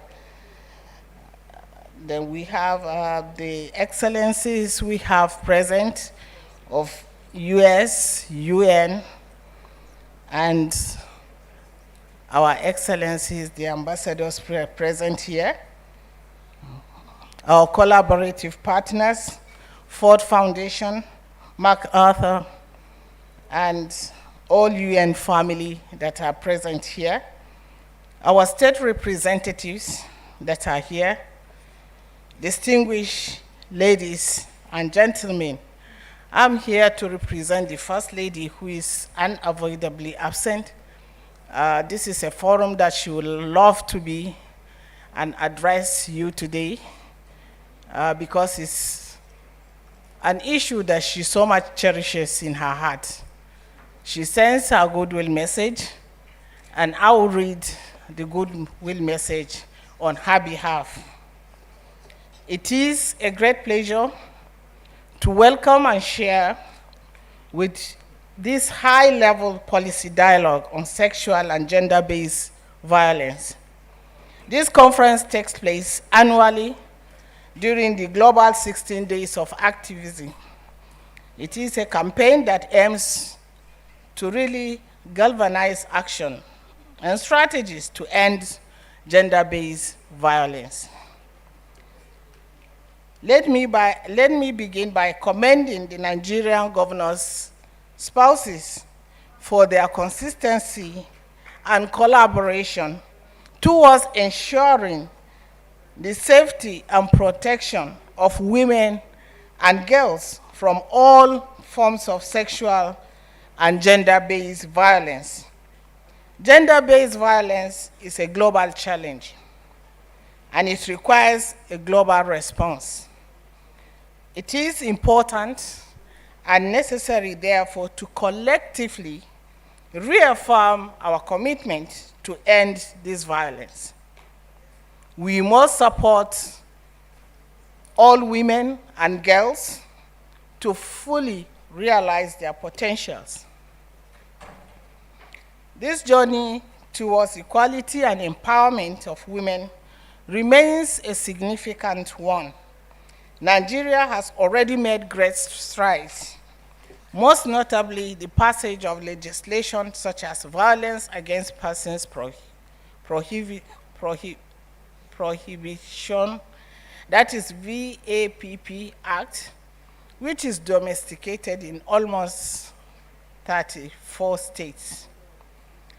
Ending this violence against women, girls is preventable. We need to come up with correct policies and strategies that institutions, individuals, agencies that will work together to fight, protect, and provide services that will ensure accountability and punitive measures, especially to those responsible.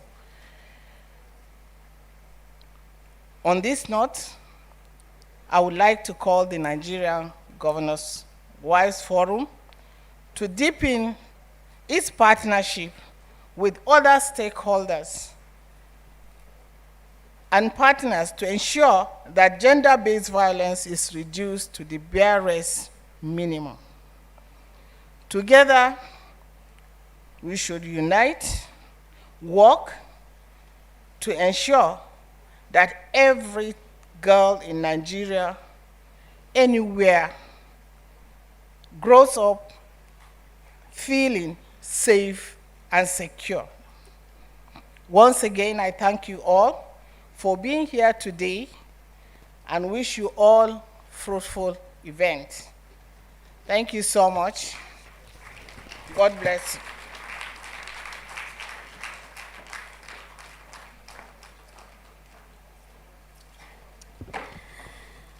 We appreciate that message from the Mother of the Nation and First Lady of the Federal Republic of Nigeria. We'll move on now to the next item on the agenda, and that's going to be a panel discussion. And I'd like to invite Mrs. Hawa Haliru, the Chief Executive Officer, Nigeria Governors Wives Forum, to the microphone, who would moderate that event. But please, before she comes up, can all of us please stand up, say something nice to the next person to you, because we are going to be talking about reflections on partnerships for community impact. Say something nice, say something that you can be accountable for.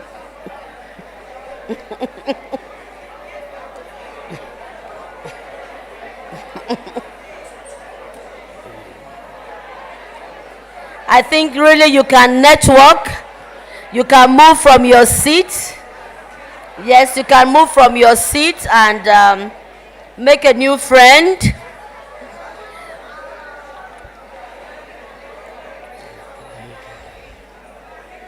I'm very lonely here. Nobody is walking up to me, but I'm sure that I can pledge that oh, thank you.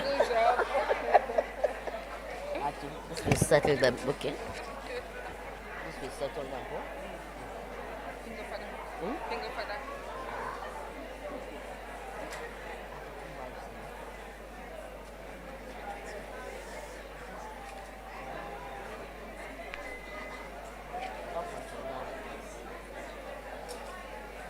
All right, ladies, can we all please give ourselves a round of applause?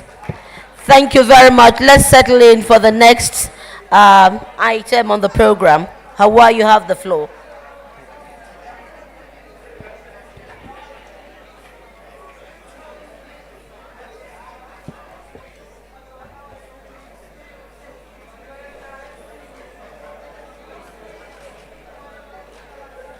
Thank you very much, everybody.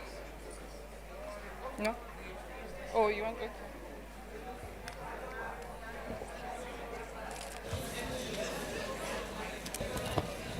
Good afternoon, Your Excellencies. Please permit me to sit on existing protocol.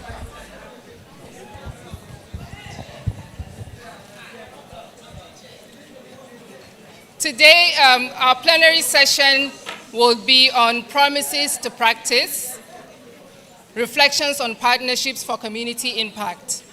We've all heard about the declaration of the state of emergency by the Nigerian Governors Forum, which was triggered by the advocacy of the civil society organizations and, of course, the First Ladies, and the spate of rape and attack against women and children. The governors made a lot of promises. They made commitments, and the First Ladies ensured that they kept those promises that they made.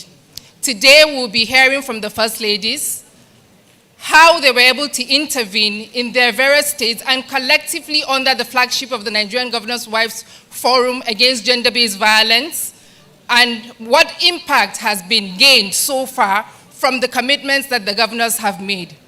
A lot of the commitments, I can say a few, were, for instance, the legislative reforms that the governors committed to making in their various states, putting up a structure that would enhance the complete termination of gender-based violence in their various states, improved sexual assault referral centers in the states, and a lot of other promises that were made. Today we will be hearing from the First Ladies how they were able to complement the effort of the governors and how they were able to ensure that these promises were implemented. To join me on the panel would be two First Ladies and donor partners that have supported the First Ladies in their initiatives and their interventions. I have with me the First Lady, Her Excellency Dickiness Nkechi Ikpeazu, the First Lady of Abia State, to join me please on the panel. Also joining with me on the panel is Her Excellency Dr. Amina Abubakar Bello, the First Lady of Niger State.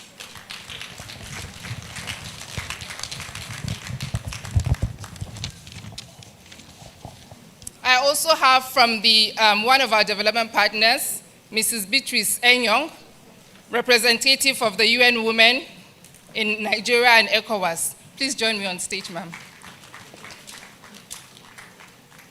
Also joining me on stage is Dr. Ibiola Ikiode, a lawyer and a lecturer and a civil rights activist, and the Director for Women Advocates Research and Documentation Center.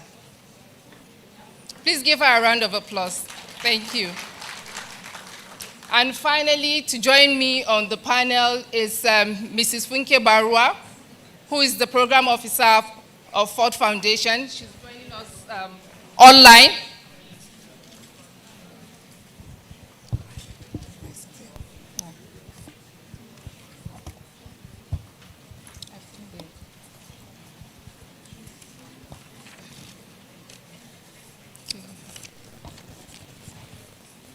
Thank you for joining me on the panel session, Your Excellencies.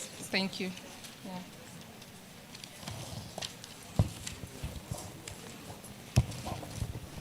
Okay. I would like to start with Her Excellency.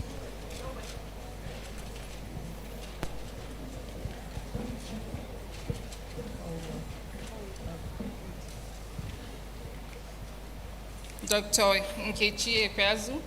Her Excellency Dickiness Nkechi Ikpeazu, forgive me. There are a lot of interventions that you have taken up in your states. And your state is one of those that benefited from the MacArthur Foundation grant and also the Ford Foundation grant. We would like to hear from you the kind of interventions that have taken place in your state by the support of the donor funds that you got from these agencies.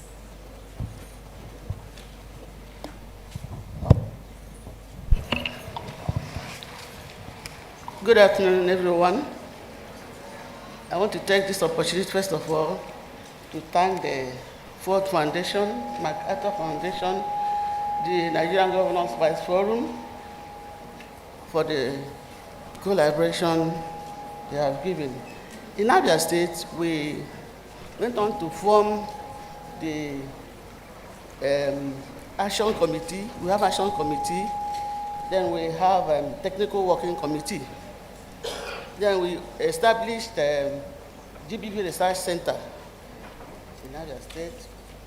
And then over the past years, we have been involved in gender GBV response.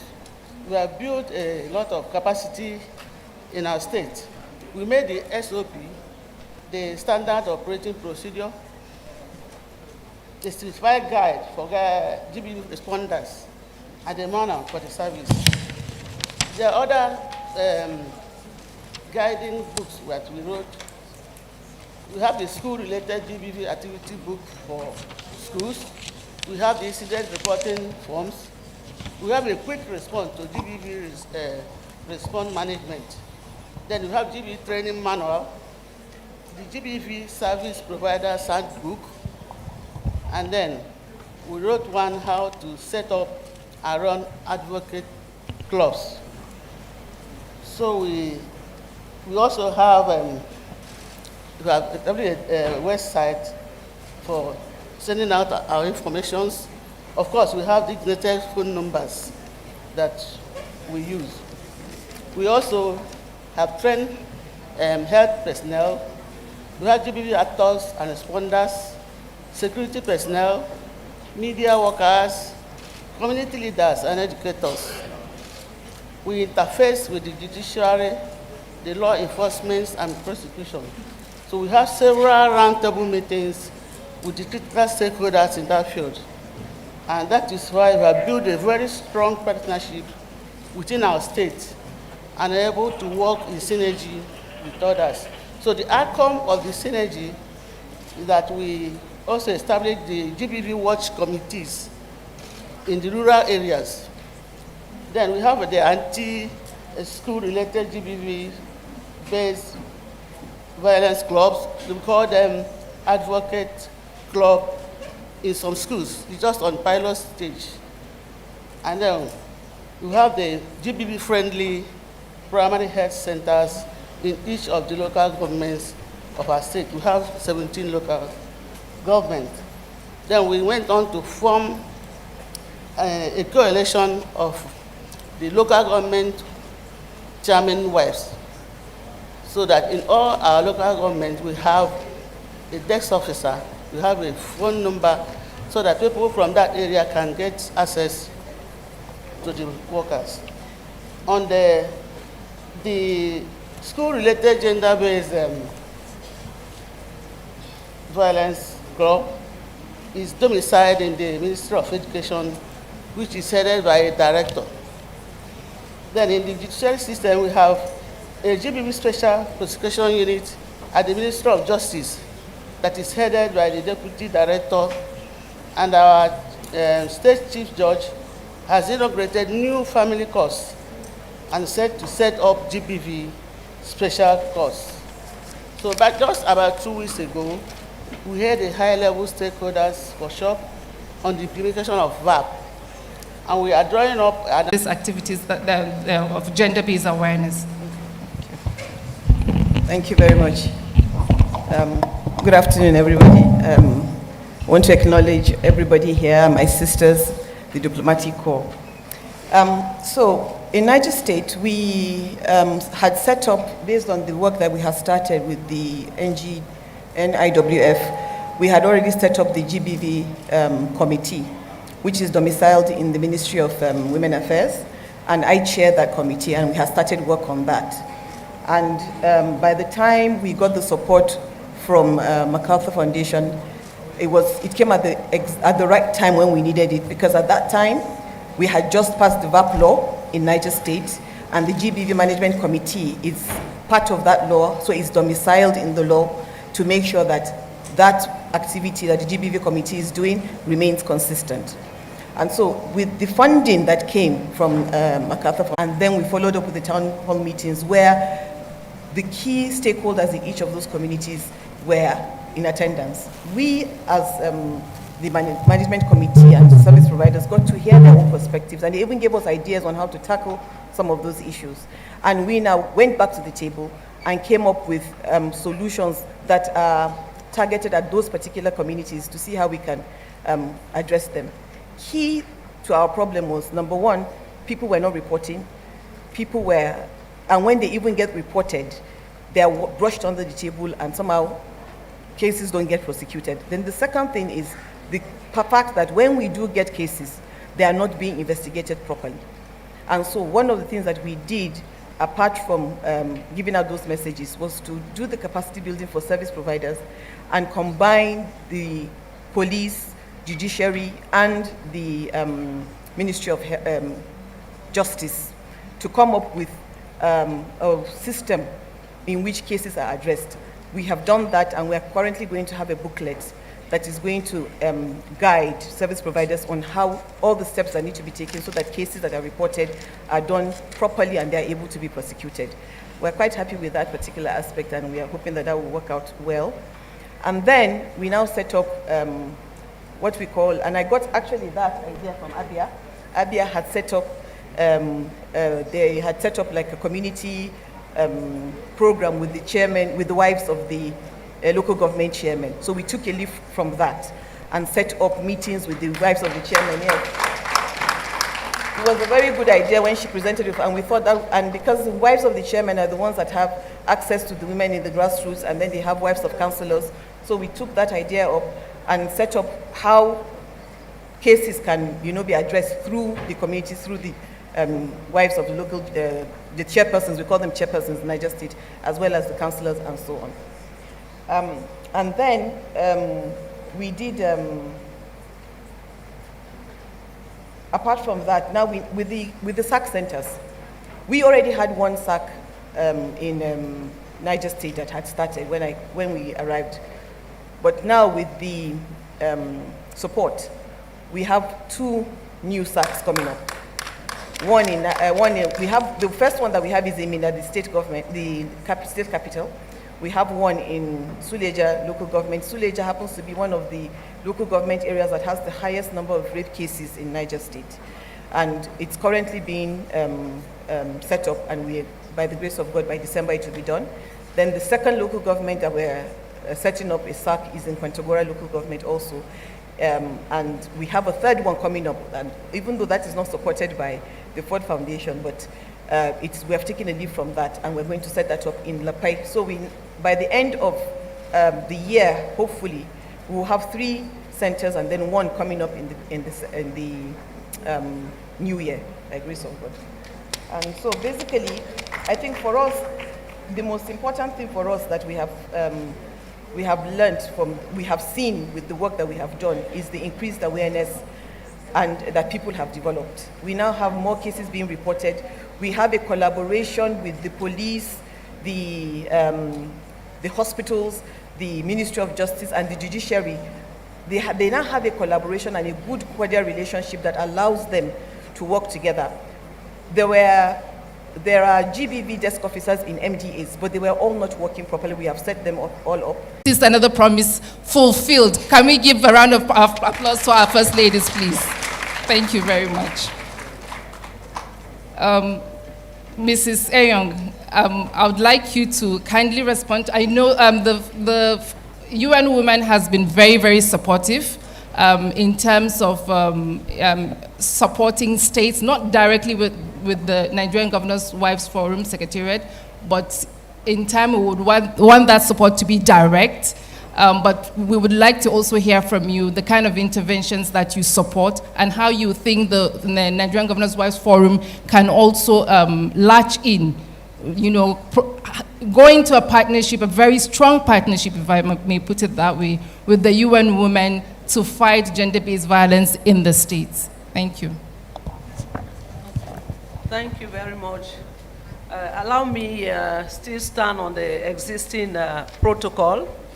And I really want to sincerely seize this opportunity to appreciate, to commend the Governor's Spouse Forum. Yeah, Spouses Forum. Yes. because we are hoping, we are praying that we'll have female governors. We are supporting candidates on the field, so we believe that we will one day have female governors. Because I have worked in a variety of countries, but I have not really seen a country where the first ladies decide to be involved, to go right down even to the local government areas. This is a best practice. This is something we have to document. This is something we have to try to find out why it is working. So thank you very much, Your Excellencies, for your involvement. UN Women, you know, we are very, very supportive to gender equality and women's empowerment. That is actually why member states, through the advocacies of civil society organizations, decided to create us. So we support different partners, and I think we have been supporting this forum, this very, very important forum. But I understand your question. You want a direct support. From what I've heard today from our two excellencies, I really see that it is very, very important to work with this forum, not only because it is the first ladies, but the fact, imagine, it doesn't end with the first ladies. It goes down to the local government area chairman's wives. So it goes down also to the last part of the population. So I think we would really like to work. What you asked about our interventions. Actually, when we look at GBV, we are looking at three key things. We are looking at prevention. What are those elements that we have to do? What are those things that we have to do to prevent? Because prevention is better than cure. And we work with different stakeholders to make sure that they understand the issues of GBV. They know what is GBV.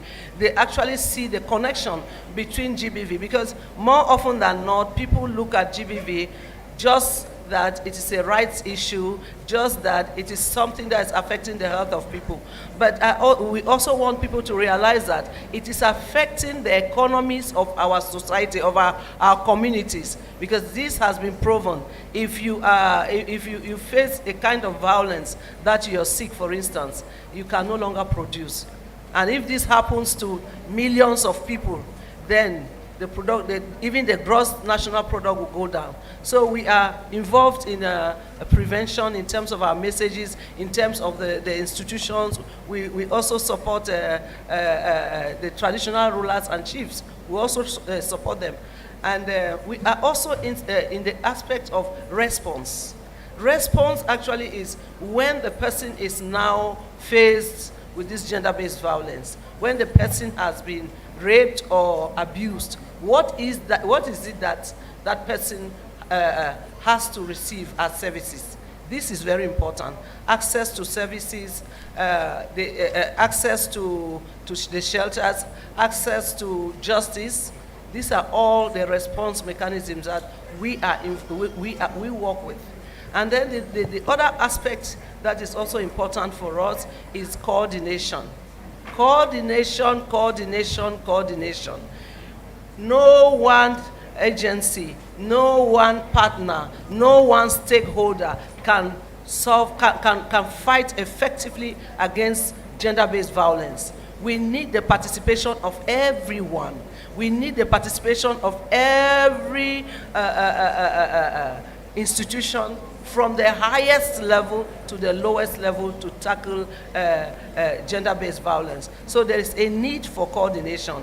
And last but not the least, there is a need for funding. There is a need for funding. And I want to seize this opportunity to thank our donors who have really been supporting us in terms of financing. I want to specifically talk about the EU.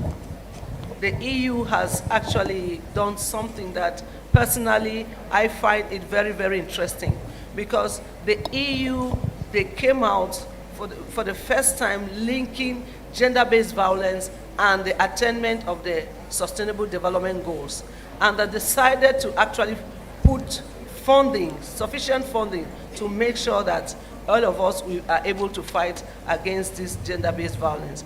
But thank you.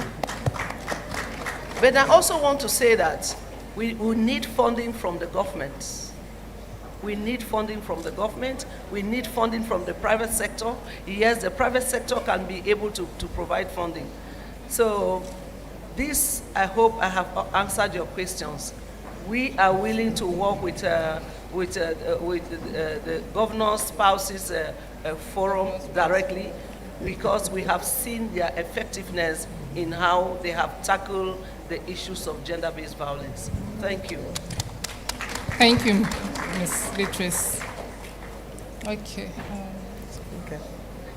He's not on. She's still there. She's not there. Thank you very much for that response. But I was hoping to hear like a direct commitment.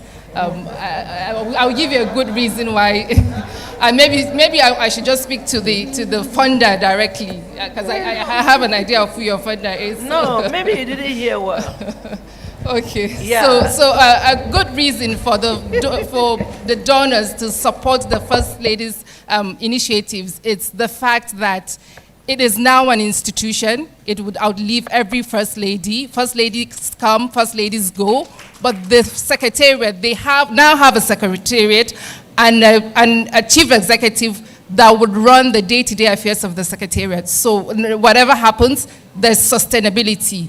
That will definitely give the donors some huge comfort. So this is another reason why you should come to us directly. Thank you very much.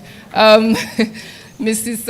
Abiola, I'm coming to you. So you've also been working with the First Ladies in terms of supporting, or rather coordinating their funding, managing their funds from the donor agencies. I would like to hear from you what you think the major challenges are that the Nigerian Governors' Wives Forum is facing currently, and what you think the forum can do differently to enhance or deepen the level of interventions and support that they're getting from the donor agencies. Thank you. Thank you very much. Well, I want to start by celebrating the First Ladies. We have never had like this before. Please, let's celebrate them. Thank you very much. For about 25 years now, I've been working with the civil society, and I know that something shifted, something changed. I want to also celebrate the Honorable Minister, because, you know, when good things are happening at your time, I think we should celebrate you for bringing the good fortune to all of us. Thank you very much. Well, I will celebrate Lubisi Fayemi, who has also been a mentor in the field of gender and feminism. We thank you for all what you are doing. We thank you for institutionalizing this. I'm sure about maybe 10 years ago, if they ask us to predict whether we'll be here, we'll probably say no. But we are here now, and we are happy to be here. 34 out of 36 states now have the Violence Against Persons Prohibition Law. I think it's not a joke. We got there, and we need to celebrate it. Nigeria, it's getting there gradually. We are expecting Zamfara State and Kano State. And from what we heard, Zamfara State is already, okay, Zamfara has done it. Okay, so it's only one state. Bachi has done it a long time. Kano, I think it's Kano. I think it's Kano. So we will keep working on Kano, and I'm sure hopefully by the end of this year, we will be 36, and 36 for VAP law. But what this also shows is what contribution female leadership can bring, to governance. We have seen this demonstrated with the ways the First Ladies have been working through the Nigerian Governors' Wives Forum. I think this has been very different. The alliance that they are building, with civil society, with community, with the people, has actually been second to none that we have experienced long time. So what are the challenges? Yes, I know we've talked about funding from donor agencies. I think that's quite important. But I also think that it's important for us to begin to do what we call gender budgeting within the Nigerian system. There's no way we can sustain response to sexual and gender-based violence without having budgets specifically to address it from our either national budget or our state's budget. I think we need to move to that level, and we are sure that the first ladies that have brought us here, they will also bring us to ensure that there is a costed model, costed action plan, for the effectiveness of some of the structures that we have for sexual and gender-based violence. There's no way a SAC will work if we also don't put money, into it beyond the donor agencies. So I believe that from within us, our budget should begin to be gendered in such a way that we need to increase the budget of the Ministry of Women Affairs. We need to increase the budget of the First Ladies so that they can also be able, to work much more effectively in addressing sexual and gender-based violence. Now, the other issue about what do we expect the First Ladies to do more? To be able to work in community, we need ownership. The community must own the process. I think that the language of rights at the community level might be different from how rights is being perceived by everyone, because of the traditional and religious structures that we already have in the community. So we need to begin to look at how do we negotiate, how do we identify the gatekeepers, how do we work with community leaders.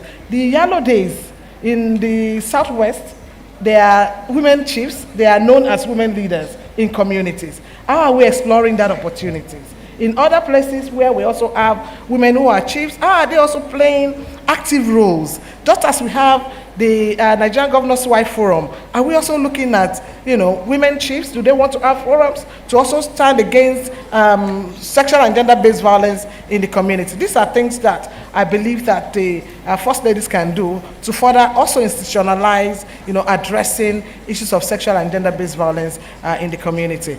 Well, I am very happy today that about 32 or more SAC centers have been established in this same country, where we had none.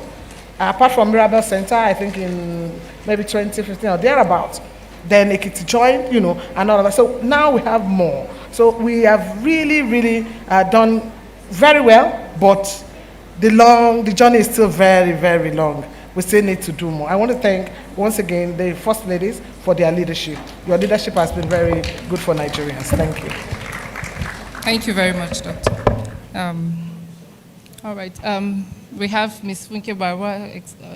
Unfortunately, I think we've lost her. Can the technical team please get her back? Okay. All right. So Ms. Funke is the program officer for Ford Foundation. I have a feeling you have called me because I can see my stuff in 2 places, but the media has been on mute, so I can't hear anything from that end. Please, whoever is handling it should please unmute so I can hear when I'm called or when I've been asked to stop. Thank you. It's been like that for the last 10 minutes. I've been trying to send a message, but I don't think anyone has been reading it. So I'm not sure I heard your question. Please repeat it. Thank you. Good morning, everyone. Good afternoon, Ms. Funke. Good afternoon. Okay, so you can hear me now, right? Yes, I can hear you now. Okay, so so Ford Foundation has been very, very supportive from the get-go, from even Nigerian Governors' Wives Against Gender-Based Violence. You were there. We would like to hear from you why you took that leap of faith with the forum and invested as much as you did, and what value was derived from the investments or the funding that you have supported the First Ladies with. Thank you. Thank you very much, Hawa. I would like to sit or stand on existing protocols as everyone, and to say Good afternoon, and thank you for the opportunity to join you virtually. Thanks to technology, I would have missed this important event. This is the third time this is happening, and this is the first time I would not be in there with you in person. First, I would like to acknowledge the First Ladies to say thank you. Thank you for putting yourself out there. Thank you for prioritizing gender-based violence. You could have prioritized any other thing as the focus of the Nigerian Governor's Wives, but you started with Nigerian Governor's Wives Against GBV. I would like everyone in the room to please help me appreciate the First Ladies of Nigeria for doing this. The second thing I would like to say is to say that at the Ford Foundation, our strategy to end GBV is particularly hinged on the notion that social norms play a key role in influencing how society prevents or responds to GBV. And we know that leaders of faith and culture are the primary gatekeepers of societal norms, of cultures, of narratives. And so first, when Her Excellency Erelu Bisi Adele FIME approached the foundation, I think late 2019, early 2020, to say that this is what the Nigerian Governor's Wives would like to do, it was a very hard sell because, of course, we felt as Ford Foundation, why should government be looking for resources to do this? But she sold the hard bargain, and who can say no to Erelu Bisi Adele FIME? She had a fantastic strategy, the concept notes, she articulated everything and told us that if we are really going to make a dent in this issue and really begin to address gender-based violence, we have to use the First Ladies. We have to use we have to leverage on the role of First Ladies in society. First Ladies have the ear, the eyes of the governors. First Ladies are also close to traditional institutions and leaders. They are closer to the people, and that's the truth. It was not very difficult to say yes to Erelu Bisi Fayemi at that time and other First Ladies who really drove a hard bargain to make this case. So, and that's why I would want to say appreciation, because if they hadn't made that case, we didn't even see it. We didn't even see that this was a very good strategy to use the influence of First Ladies in addressing gender-based violence at the community level. These are people that they are the go-to when things happen in communities, and you can't reach the cabinet, you can't reach commissioners and the rest of them. But many of the First Ladies in our states are very approachable, they're very accessible, and I want to thank them and hope that they continue to remain that way. And many of them reached out to me and said, Funke, we need you to do this in our states. We need Ford to do this in our states. And from the concept notes and everything and how it was articulated, it really made sense in terms of how they could use their position, they could use their influence, and also leverage additional resources from the states headed by their spouses. So yes, that was how that happened in the beginning. So thank you very much, First Ladies, and I hope that you continue to prioritize gender-based violence. Thank you, Howard. Okay, I have another question for you, Funke. How do you track progress in terms of the initiatives that you have supported? How have you been tracking progress? Yeah, so first, one of the things in terms of, we wanted to see how stakeholders could work together to build new strategies of funding. One of the things we identified in the gender-based violence strategy of Ford Foundation, and I'm proud to say Ford Foundation is one of those foundations in the world right now with GBV as a program area. I don't think, apart from the UN Women, I stand to be corrected. And so we wanted to see how we can begin to use new strategies. Nobody ever thought of how First Ladies could come into that figure. So for us, one of the things we did was to look at how we can begin to harmonize and prioritize strategies, interventions, and efforts, how we can institutionalize those interventions, working with MDAs to ensure sustainability, and how we can have a common goal and a complementarity of efforts, not competition among states, our focus states that we're supporting. Now, as a funder, we would like to see increased government commitment. One of the indicators we look for is how is the government in that state committing political will and resources to address GBV at national and subnational, at local level, whether at the national level, because we're also supporting government at the national level. We're currently supporting the National Agency for the Prohibition of Trafficking in Persons. So we want to see that commitment because it has to come from government. There have to be laws, policies, and administrative procedures on GBV prevention, response, and accountability in those states to actually be able to respond. So we track that. We want to see that there's a broader cohort of champions working on the prevention of GBV. Like I said, prevention as a response is the strategy focus of Ford Foundation, because we believe that leaders of faith and culture, we believe that government, we believe that community leaders hold the key as gatekeepers of social norms and narratives to help us in this work. So the other thing we use to track is ownership. How much ownership do those communities, the states that we fund, and how sustainable are the interventions when this project is over? For instance, what happens next? Is there like a budgetary allocation? There's systems in place. I had the Niger State and the Abia State governors' wives talk about how they already had some of these things working in the state, and the support from Ford, MacArthur, and other partners just helped them to scale up. That for us is a progress tracker. When we see how states are making commitment, both political will and resources, to ensure that those projects go on, and they have started something on their own, as in you have systems and structures on ground. For some, of course, you may not have, but that political will to take on that role is important. And one of the things we also consider is, do you have a strategy on GBV response itself? Is your state committed to it? Are there existing laws and policies in that state?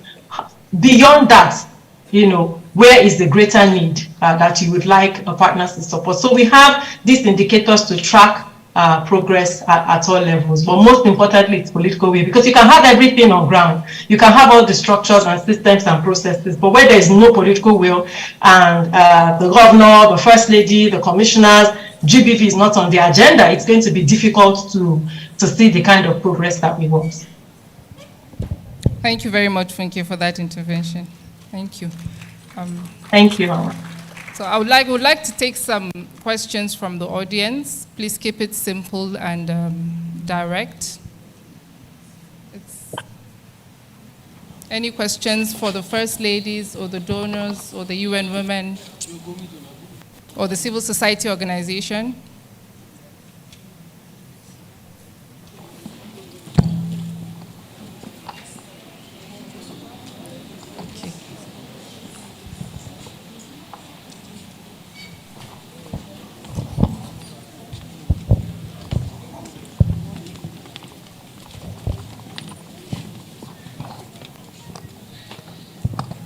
Good afternoon, everybody. Standing on existing protocol.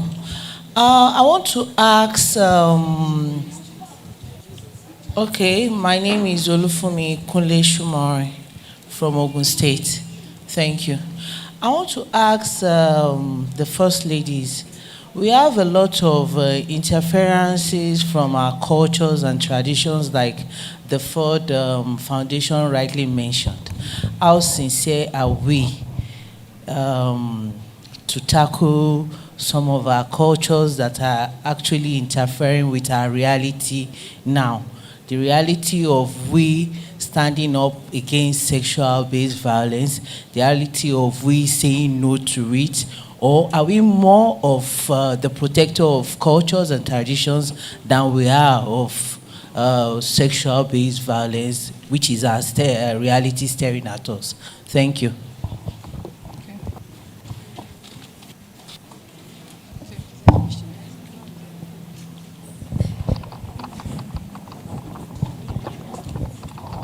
Good afternoon, everyone. My name is Innocent Akomas. I come from Abia State. First of all, I want to commend the wives of governors for this forum. They've actually done much to impact on issues that are bordering on gender-based violence. I also commend the wife of my state governor, who has been very magnanimous in working with a large team to get to where we are. My question is this. I want to direct a question to the funders, especially the Makato Foundation. I commend what you're doing by funding some of the actions from the state governors. I mean, from the state government, state-focused activities. But I want to also ask, is there any way you can also cascade what you're doing by your funding by working some of the civil society organizations, especially some of the networks, known networks in Nigeria that are working in the area of abuse and gender-based violence? Then secondly, I also want to note that we've been having issues in addressing gender-based violence, especially when it comes to dealing with the police. I wish to ask the wife of governors if there's any way they can interface with the police coming from the national level to see how the police can actually help those who are in the field in areas of addressing gender-based violence, because most of the survivors are from the lower income class of the society, and they are not often able to fund some of the activities that we must pass as milestones in addressing their challenges. So that's my concern. Thank you very much.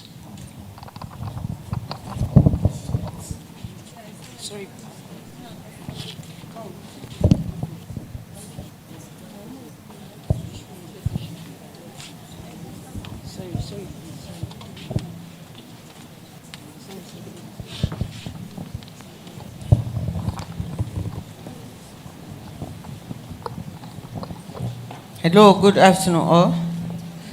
I am Kulu Abdullahi Sipawa and Commissioner for Women and Children Affairs, Sokoto State. My own is to really commend this forum, that is Governors' Wives Forum, for seeing that this program GBB is addressed. I really commend you, and I would like also to suggest to them that in fighting GBB, survivors' empowerment is a key. Thanks God, and thanks to our chairperson, Hajia Maria Aminu Tambuwal, for empowerment to the survivors of GBB in Sokoto State. Whatever you did to survivor, most of them are poor.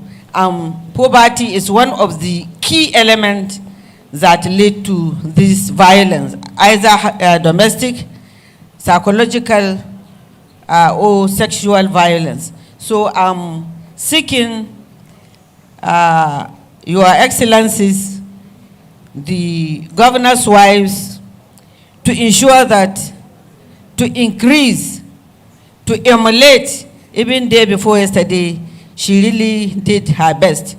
And I'm calling on the donor agencies also to increase their collaboration with the Governor's wife so that these survivors can be empowered. Empowerment in economic empowerment, health and education empowerment is the key to see the reduction of this GBB.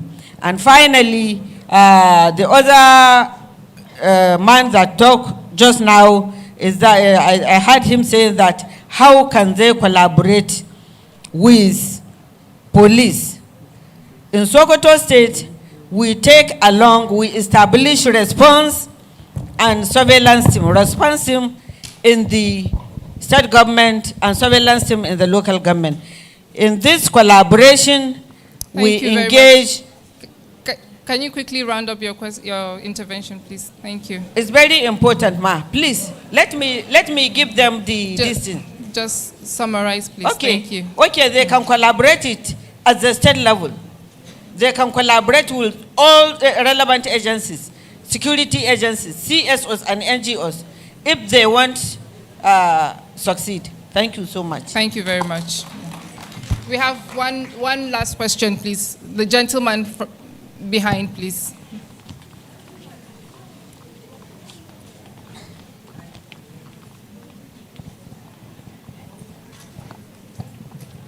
Hello, good afternoon. I stand by the existing protocol. My name is Nasiruddin Mohammed from Katsina State, a special assistant to Her Excellency the Governor. What I wanted to ask is on the issue of those that are being trafficked, because they also fall part of those who are being abused by the traffickers. Please, we want the Governor's Wives Forum to include the issue of the trafficked victims in the safe return and reintegration of them into the various societies. Because we did a baseline survey in the Northwest, and we look at the migration route in the Northwest, and we found out that most of those who are being trafficked is through the borders in the Northwest region. Please, what is the Nigerian Governor's Wives doing in response to this act? Thank you very much.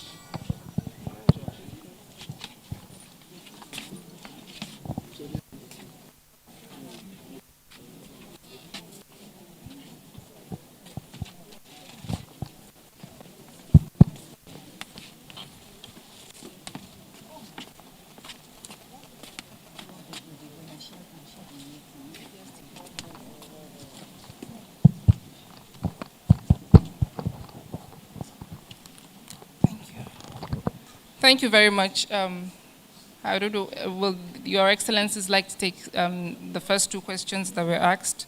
I think the first question has to do with survivors' empowerment. What are what the Governor's Forum, Wives Forum Secretariat, or rather the forum going to do about empowerment? I would like to hear from any one of even from the First Ladies in the audience seated down here. If there's an intervention, please, we would like to hear from you. What you're doing around empowerment of survivors. It is a very, very key question. I think they would want to hear that response. Thank you. Okay, so thank you. So the empowerment of survivors is actually one of the key activities as part of our strategy.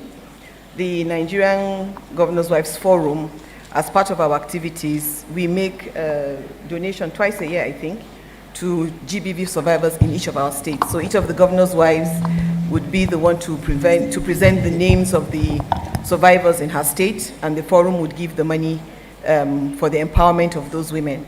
And it's part of the GBV Survivors Fund, part of the strategy. So within our states ourselves, like for example, in Niger State, in our GBV Management Committee, or rather the GBV office that is domiciled in the Ministry of Women Affairs, the Survival Fund is part and parcel of what is supposed to be funded by the government. And why the law has been passed is so that there can be a budget line to that GBV Management Committee. And so in this year's, in 2003 budget, there's a budget for GBV within the Ministry of Women Affairs, and the Survival Fund is part of that.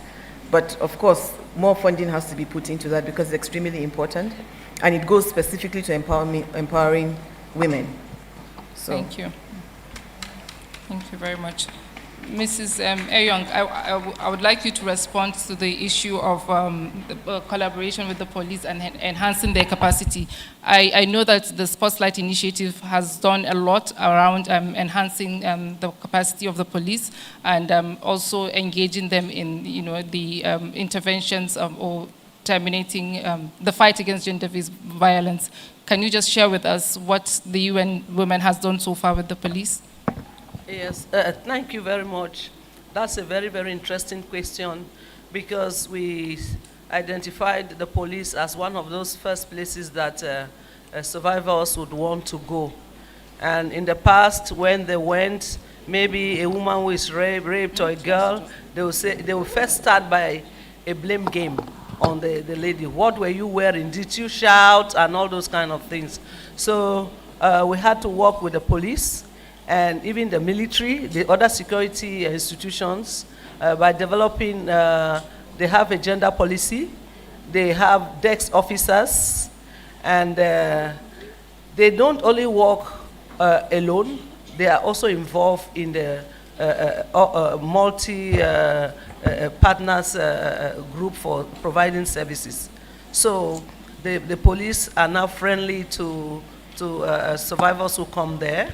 The police can also do referrals. For instance, if they come, if they cannot have the services, they know where to refer them to the one-stop centers, where survivors can have the different types of service, which involves access to health, access to legal support, access to empowerment, as we've just heard, the different kinds of support. So this is what we do with the police. We build their capacities, we develop gender policies with them, we let them know their critical role, and we facilitate their intervention.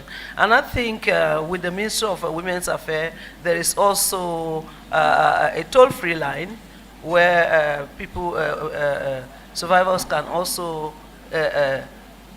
call and indicate what has happened to them. So the police is very, very important. And not only the police, other security institutions are now gender responsive. Thank you. Thank you very much.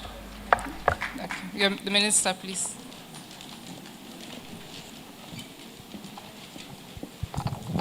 Thank you very much. In line with the President Muhammadu Buhari's commitment to zero tolerance on gender-based violence, when he put in place the interministerial committee, that's the following day, he summoned the Inspector General of Police to the State House and read the Riot Act and directed the Inspector General of Police to reach out to all the police formations to ensure that they treat all victims of gender-based violence with love and care. And they should make sure that no unnecessary delay is made. That was done, and we keep following it up with the police. Now the police will soon pass the gender policy. We've got the military, they've passed the gender policy. We've got the civil defense to pass the gender policy, and we are working with all the gender-based officers. So the political will from the president and all our governors is helping. Thank you.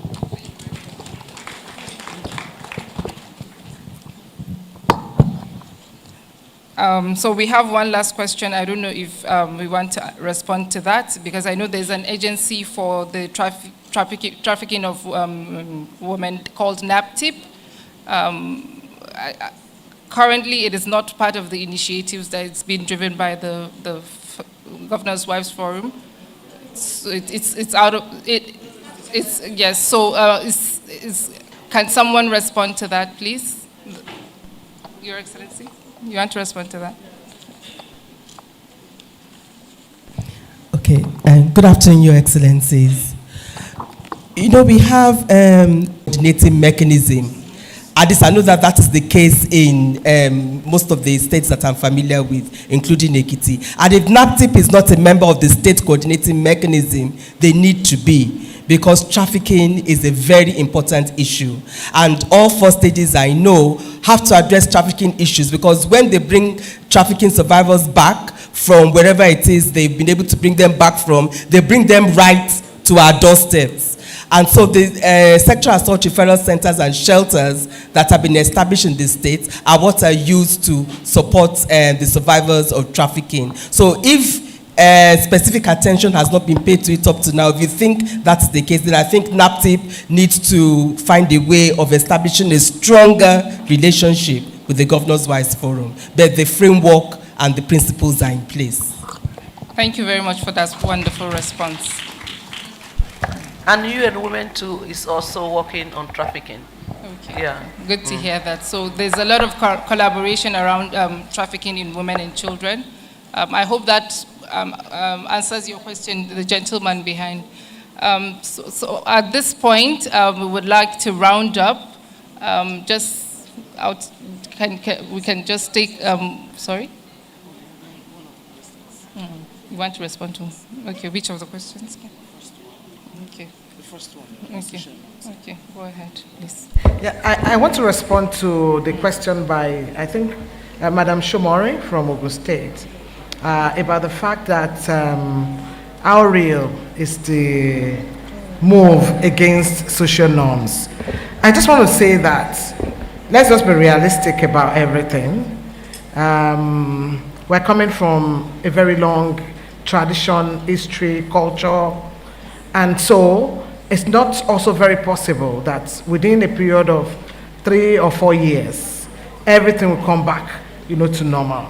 So we must understand that it will take some time. Having VAP laws in states is one of the steps that we need to take. But there are also a lot of other things that we need to do, including awareness, and it can't also be put on the table of the First Ladies alone. It's more or less a collective effort. From civil society to communities to partners, all of us have to build that alliance to be able to address the social norms. So it's still a problem.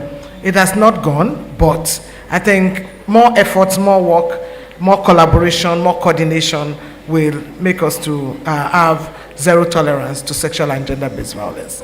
That's my response. Thank you. Thank you. UN Women, please. UN Women with other stakeholders have been working with the traditional rulers and religious leaders. And the last dialogue we had with them, I think that was in August, they came out with a communique. And for me, there were 2 outcomes that came out from that discussion, that dialogue with traditional and religious leaders, is that 1, they said we should help them identify, document all those practices that limit women's use of their full potential because they want to banish it. And I tell you, there was, in that forum, there was a chief coming from across river who testified of having banned the money marriage, the money wife issue.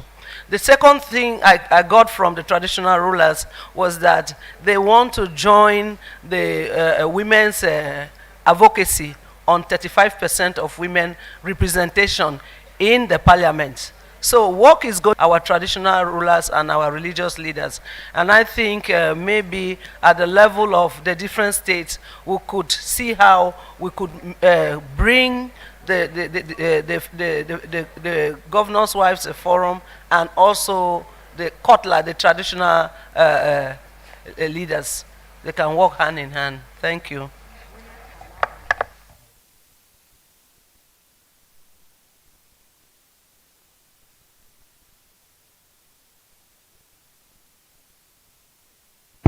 Okay, I think, yes, the Nigerian Governors' Wives Forum has been working with Kotla in partnership with United Women for the since 2020, and I will continue having that discussions with the Kotla Association. One last intervention from Your Excellency Abia, if you have any, before we round up.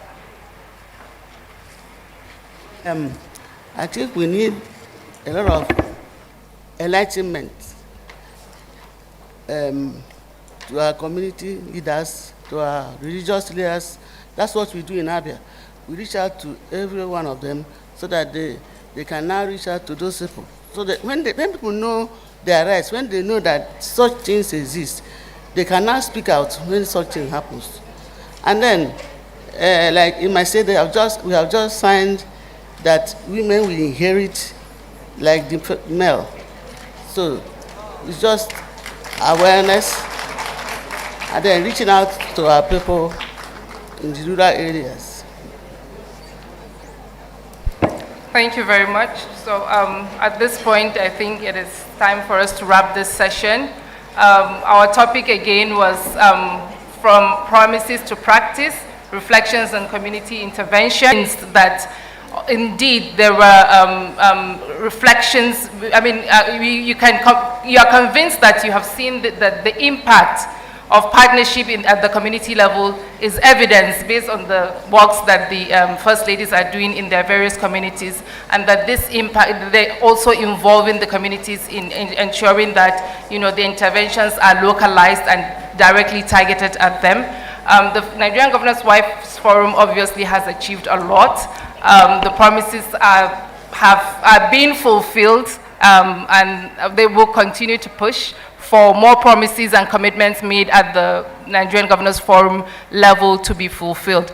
Thank you very much for taking out time to be with us on this session. We hope you are more enlightened now on the activities of the First Ladies and what you know, they're set out to do, and the fact that they are now an institution that has come to stay and that is ready to fight gender-based violence with everything that they've got. Thank you very much, everyone.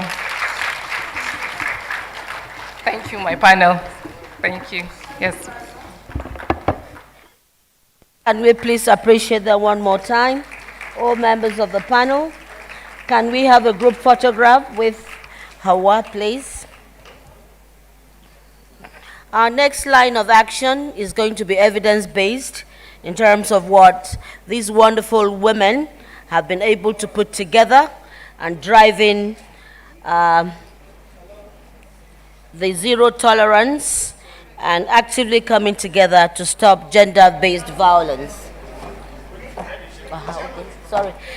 Could you please wait for the chairperson, yes, to join this picture?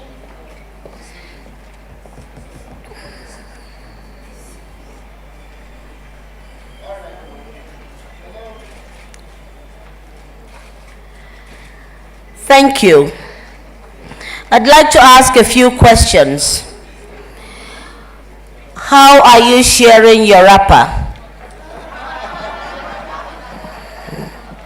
Where is the loud whisper? The dynamics of these two, sharing your wrapper, the loud whispers that you need, and being able to communicate this and weave it together as a national consensus amongst our First Ladies is what we are about to witness.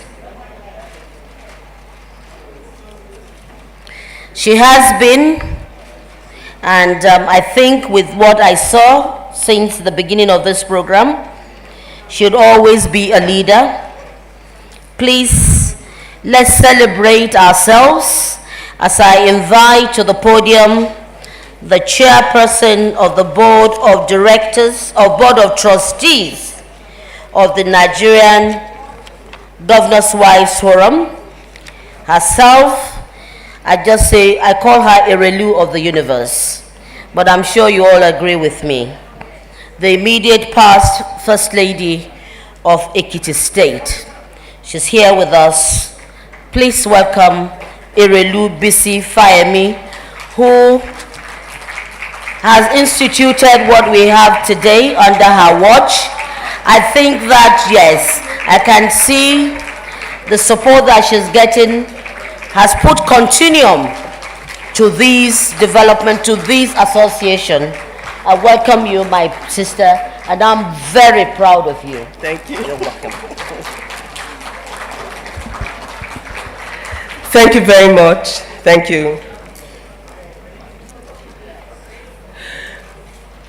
Your Excellency, the First Lady of Nigeria, Dr. Aisha Buhari, ably represented by Dr. Rukayat Gureen, all my dear sisters, my former colleagues, you know they, okay, the Honorable Minister, all our distinguished guest VIPs, all the delegates from the states, may I plead to stand on all existing protocol.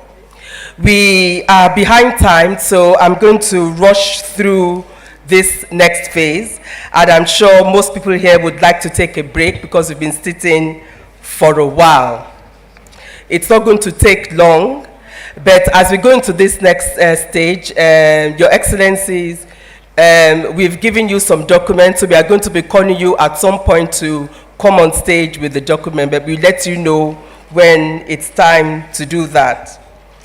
It has been my pleasure to serve as the chair of the Nigeria Governors' Wives Forum from 2020 to 2022, October 16 to be precise. One of the many lessons I learned during this time was that on our own as State First Ladies, we are formidable, but together we are unstoppable. I have been asked to present to you, Your Excellencies, distinguished ladies and gentlemen, 4 projects that the Nigeria Governors' Wives Forum have seen to completion recently. And further details about these projects can be found in your conference bags. A question those of us who work on sexual and gender-based violence get asked often is, are the number of those affected increasing in spite of our efforts?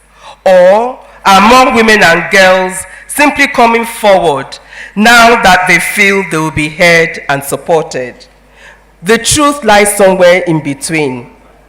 A victim of sexual and gender-based violence deserves the right to move from being a victim to a survivor.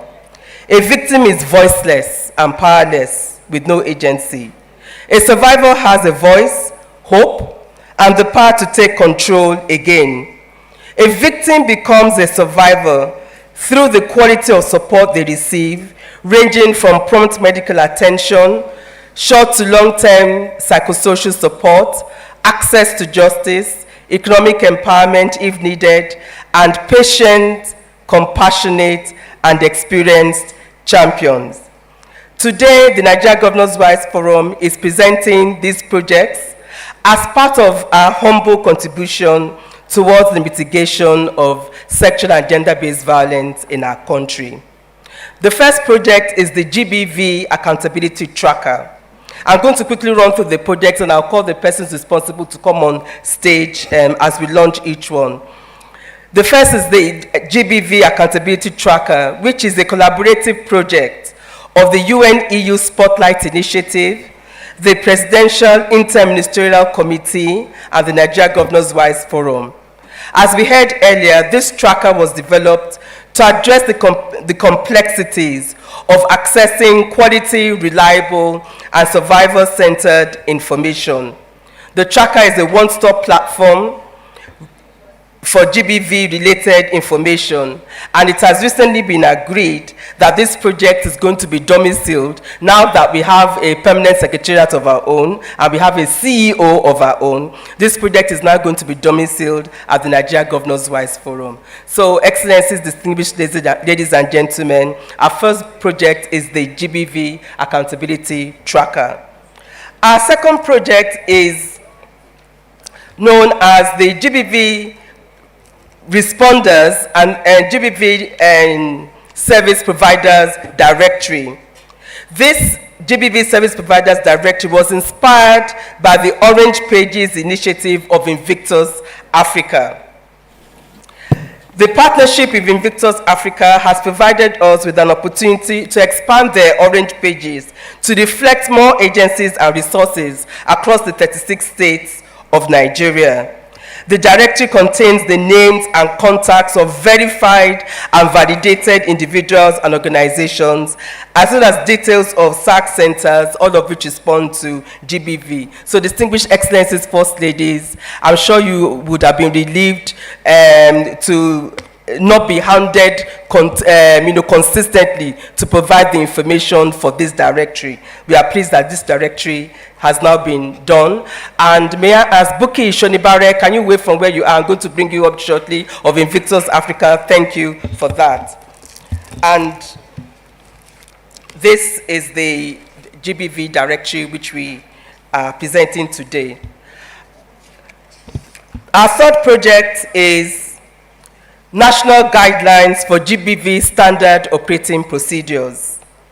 In April 2016, and I'm sure the Minister for Women Affairs will probably have forgotten about this, the Gender-Based Violence Area of Responsibility, GBV AOR, under the guidance of your ministry, as well as UNFPA Nigeria, developed GBV standard operating procedures in line with globally acceptable standard practice.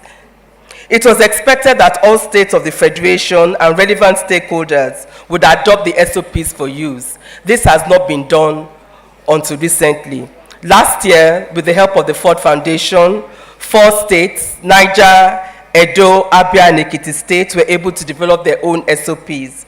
And today, the Nigeria Governors Wives Forum is presenting national guidelines for standard operating procedures for all states in Nigeria. And last but not least, we have an internal document that was developed by State First Ladies, known as Learning on the Job, a handbook for State First Ladies.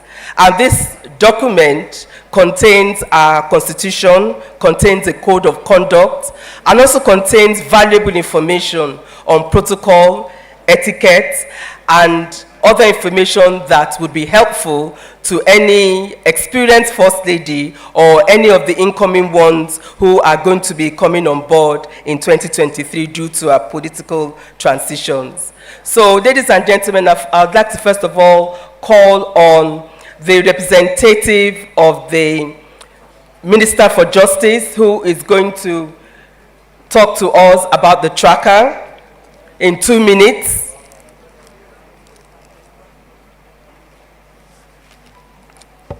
And after that, we will formally launch the tracker and then do the other documents.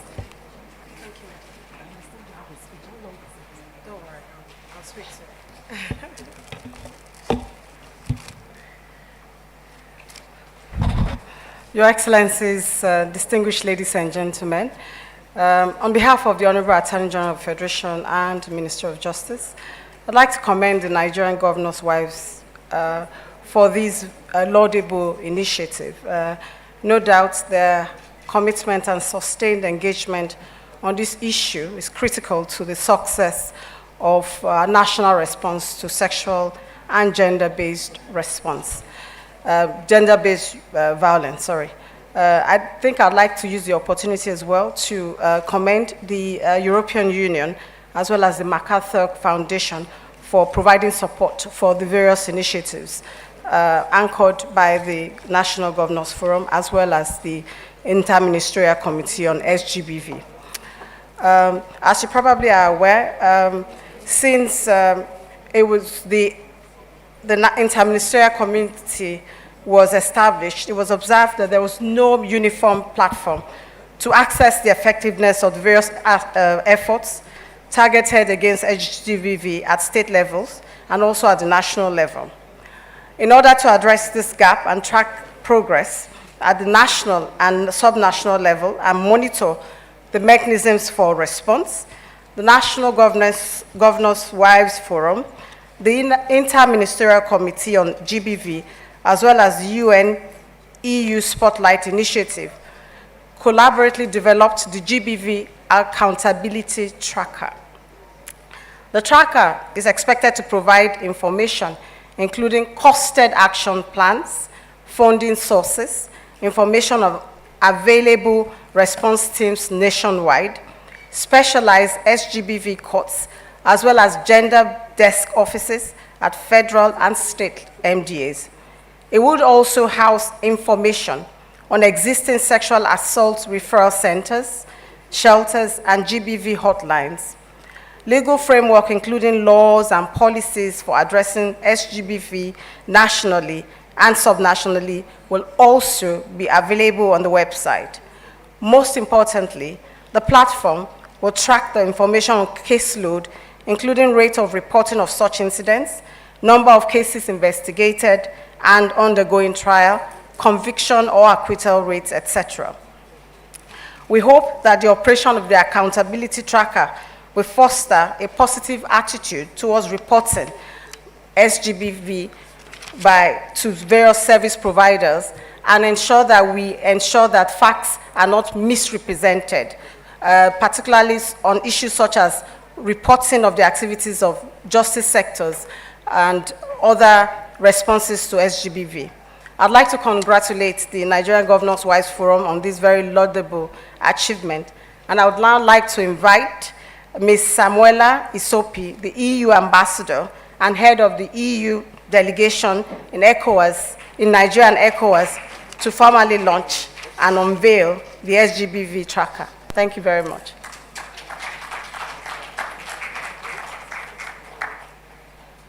Thank you very much. Thank you. I'd like, please, to invite to, thank you, invite to the podium First Ladies from Sokoto State, our chairperson, from Kwara, from Kaduna, Akwa Ibom, Ogun, and Edo State. Of course, I'd like to invite also a representative of the Honorable Minister of Humanitarian, like also to invite our own Honorable Minister of Women Affairs, and of course, the representative from UNESCO. UNESCO, please.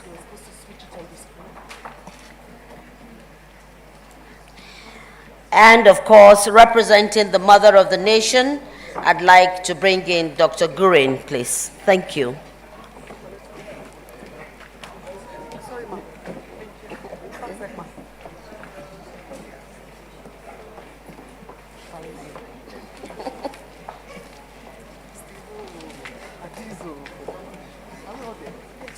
Okay.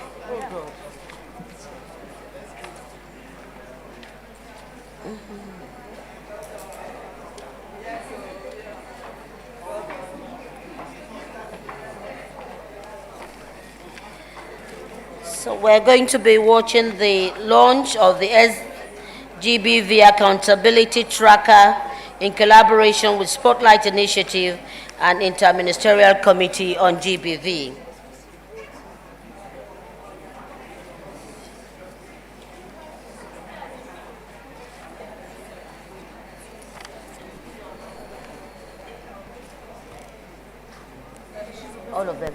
All of them have a copy.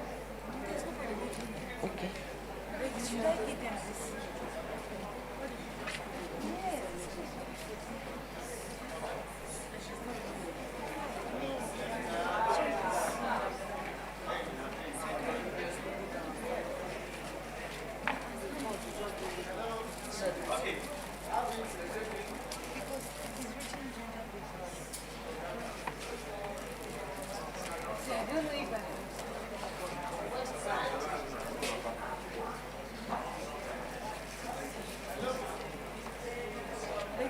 Please, madam, did you call Edo State First Lady to come out? Yes, I do. Yes, I do. The website is www.gbv.info.ng.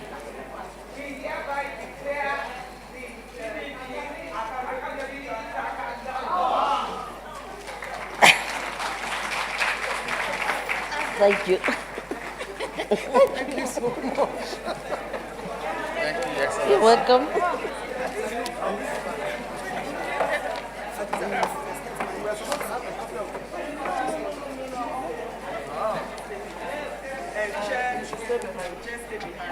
The chair. Okay.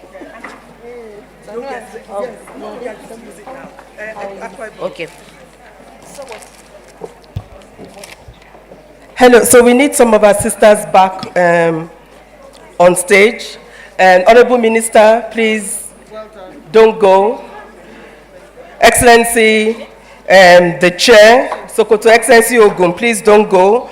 Excellency Kaduna, Akwa Ibom, Ogun, Edo. Where's Edo? We need you on the stage for the next project. For the standard operating procedures, and is there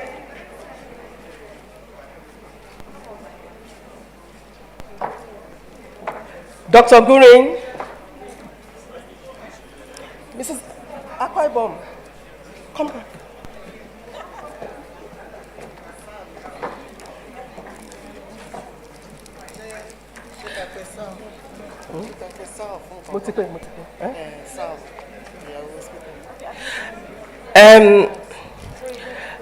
Our dear sister, Mrs. Sally Gbajabiamila, can you kindly come forward, please.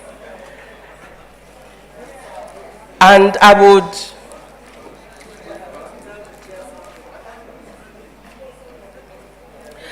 like, I don't know if the US ambassador is still here, but the representative of the British High Commissioner, can you kindly join us?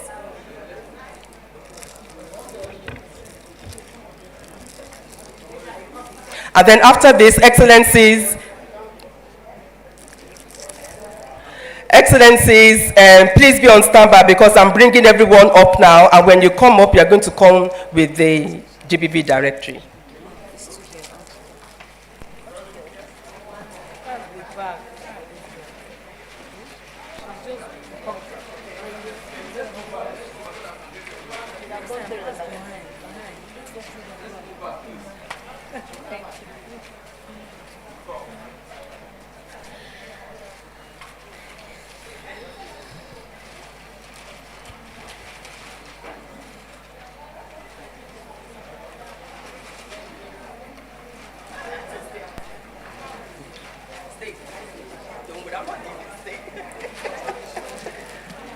Last but not least, may I, so all the non-first ladies, we can excuse you to kindly sit down. So may I bring up all the first ladies to please come forward with the GBV directory and the handbook.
Your Excellencies, may I suggest that please we'll do two sets.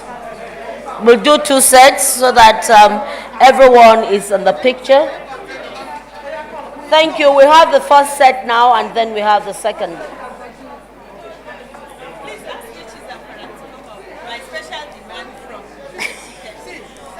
DG Zamfara, please can you come out? If you are saying two sets, you have to specify which sets are doing first. No, the first set who are taken now. Yes, they'll be the first set, yes. The first sets are the ones who have been photographed now. And have you done? You haven't? Why? Please can H.E. Zamfara please come up by special demand? H.E. Zamfara. I insist, Hajia Aisha Bello Matawale. Thank you.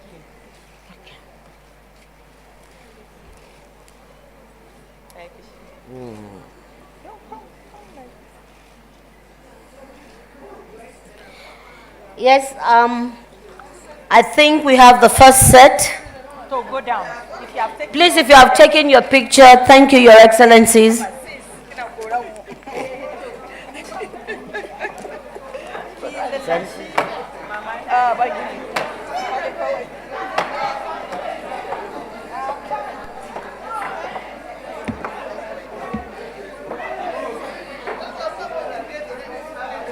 Please, if you've had, if you've had a photo of opportunity, can we please?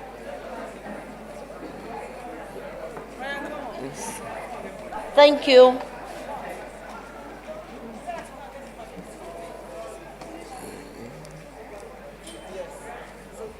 Thank you, please. Please, one more. Okay, thank you.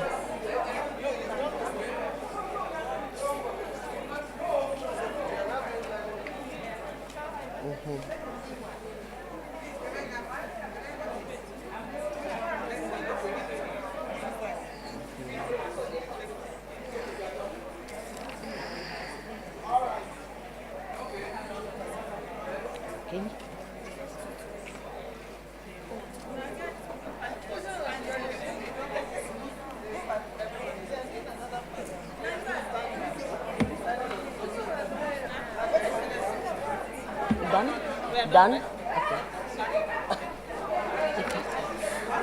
Thank you, Your Excellencies.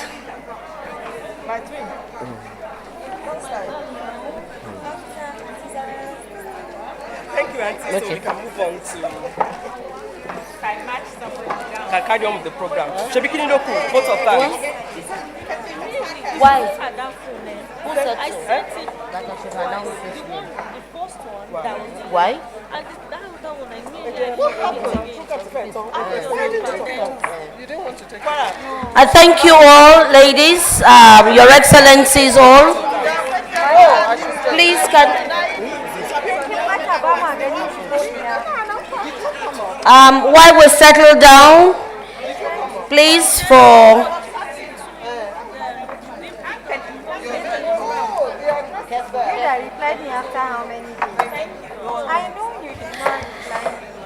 May I just make a quick announcement as the chair of the planning committee that the National Center for Women Development is 30 years. And you will, yes, you know it was the vision of the First Lady that brought it to fore, Dr. Mariam Babangida. I'm sure that letter on commemoration of that institution, please plan to attend when you get your invitation. I've also been told here that we have the Director General, World Peace Organization, Nigeria, country representative, Ambassador Babalola Muyiwa, you're welcome. At this point, please, let me invite proudly my wife and the First Lady of Kwara State, Her Excellency Ambassador Dr. Olufolake Abdurazak, to move the vote of thanks. Please, let's welcome her warmly to the podium. Sorry. Careful. Thank you so much to our able MC. It has been such an engaging day, and we want to thank our delegates. Is everybody okay back there? Please say yes so we know you're fine. So the day is far spent, so permit me to stand on all existing protocol. It is a very wonderful day. We have launched all these various publications, and I would please like to ask you to try and get these publications. Your Excellencies, the representative of the First Lady of the Federal Republic of Nigeria, all my sisters here present, the Honorable Minister, oh yes, and the wife of the Speaker, all our development partners, the diplomatic corps, all the ambassadors here, all our delegates. Well done, you've all traveled from all our various states. It has indeed been an engaging day, and I commend the Nigeria Governors' Wives Forum for holding this conference. Today's event presents critical opportunities to take stock of progress, challenges, and prospects, and to chart ambitious new ways forward. I am convinced that today's convergence would positively improve the capacity of our interventions in stemming gender-based violence in our respective states and improve the living standards of the Nigerian woman. Interestingly, the theme for this year's 16 Days of Activism Against Gender-Based Violence is Unite, Activism to End Violence Against Women and Girls. Hence, the propriety of our efforts at ensuring that we walk the talk through sustaining advocacies towards achieving this global set goal. Worthy of note too is the tremendous impact of this coalition in stemming gender-based violence in our respective states by bringing our influence to bear in the passage and adoption of relevant protective laws for the benefit of the generality of people. Recall that in June 2020, only 14 states had domesticated the Violence Against Persons Prohibition Act. But today, 34 states, including the FCT, have passed the VAP law, while we are assured that more states will join the list over the coming months. This is a clear indication that the advocacy of the First Ladies has been effective. I must commend our forum for extending its intervention to other concerns of our society, which include drug abuse eradication, menstrual hygiene, and cancer awareness and support for care. The influence of these resourceful sisters has also made inroads into the provision of support through the creation of referral centers and shelters, and through their advocacies, survivors are emboldened to come out and speak up, while they are leaving no stone unturned in the areas of securing justice for victims and survivors of abuse and providing professional support in the event of trauma. On behalf of the Nigeria Governors' Wives Forum, I sincerely thank and commend the First Lady of the Federal Republic of Nigeria and Grand Matron of the Forum, Her Excellency Dr. Aisha Buhari, for leading this cause and for supporting the development of women at all times. I thank you all. Lending your voice, Your Excellency, through your remarks today signifies a big push in the advocacy against gender-based violence, and as such will inspire women to be granted equal and full voice, participation, and leadership everywhere and in every aspect, and for making the case that we need the essential role of women, their ingenuity, vision, and achievement to realize the vital goal of sustainable development. Thank you, Your Excellency, Right Honorable Aminu Waziri Tambuwal, Chairman of the Nigeria Governors Forum, and members of the Forum, for your immeasurable support to the Forum. The state of emergency declared on gender-based violence by the Nigeria Governors Forum no doubt ignited a renewed passion in the fight to stem its tide. To our sponsors and development partners, on behalf of the Nigeria Governors' Wives Forum, I thank you for your support and active engagement in today's event.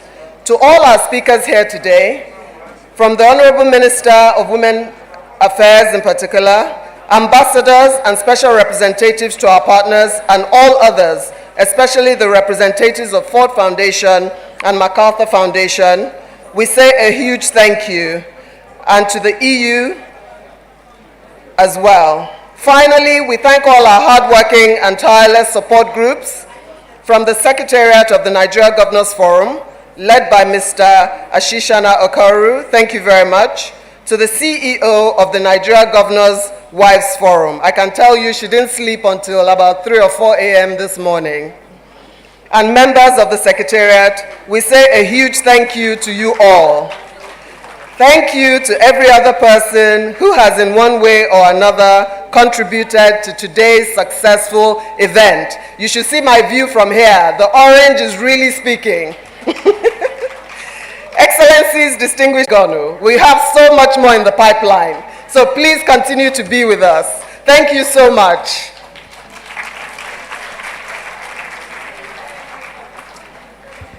Shall we please rise for the national anthem?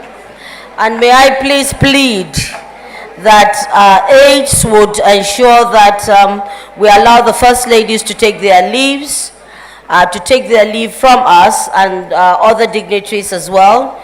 Please let's allow decorum to be played out. The national anthem, please. Shall we sing it together after the count of 3? 1, 2, 3.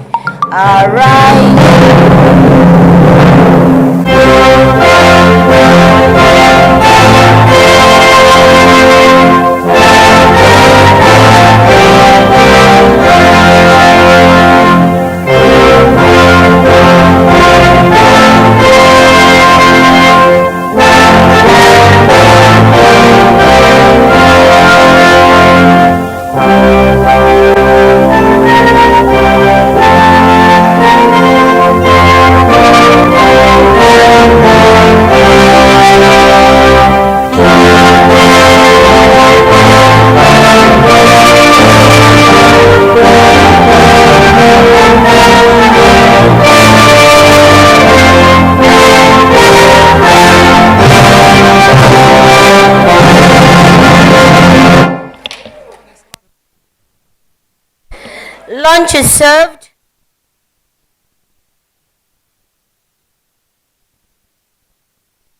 Our ushers will give the direction, particularly to First Ladies. Thank you all and have a wonderful day in Abuja. Thank you. It was a success. Don't sleep, wake up. Collect your money, wake up. Collect your money, wake up.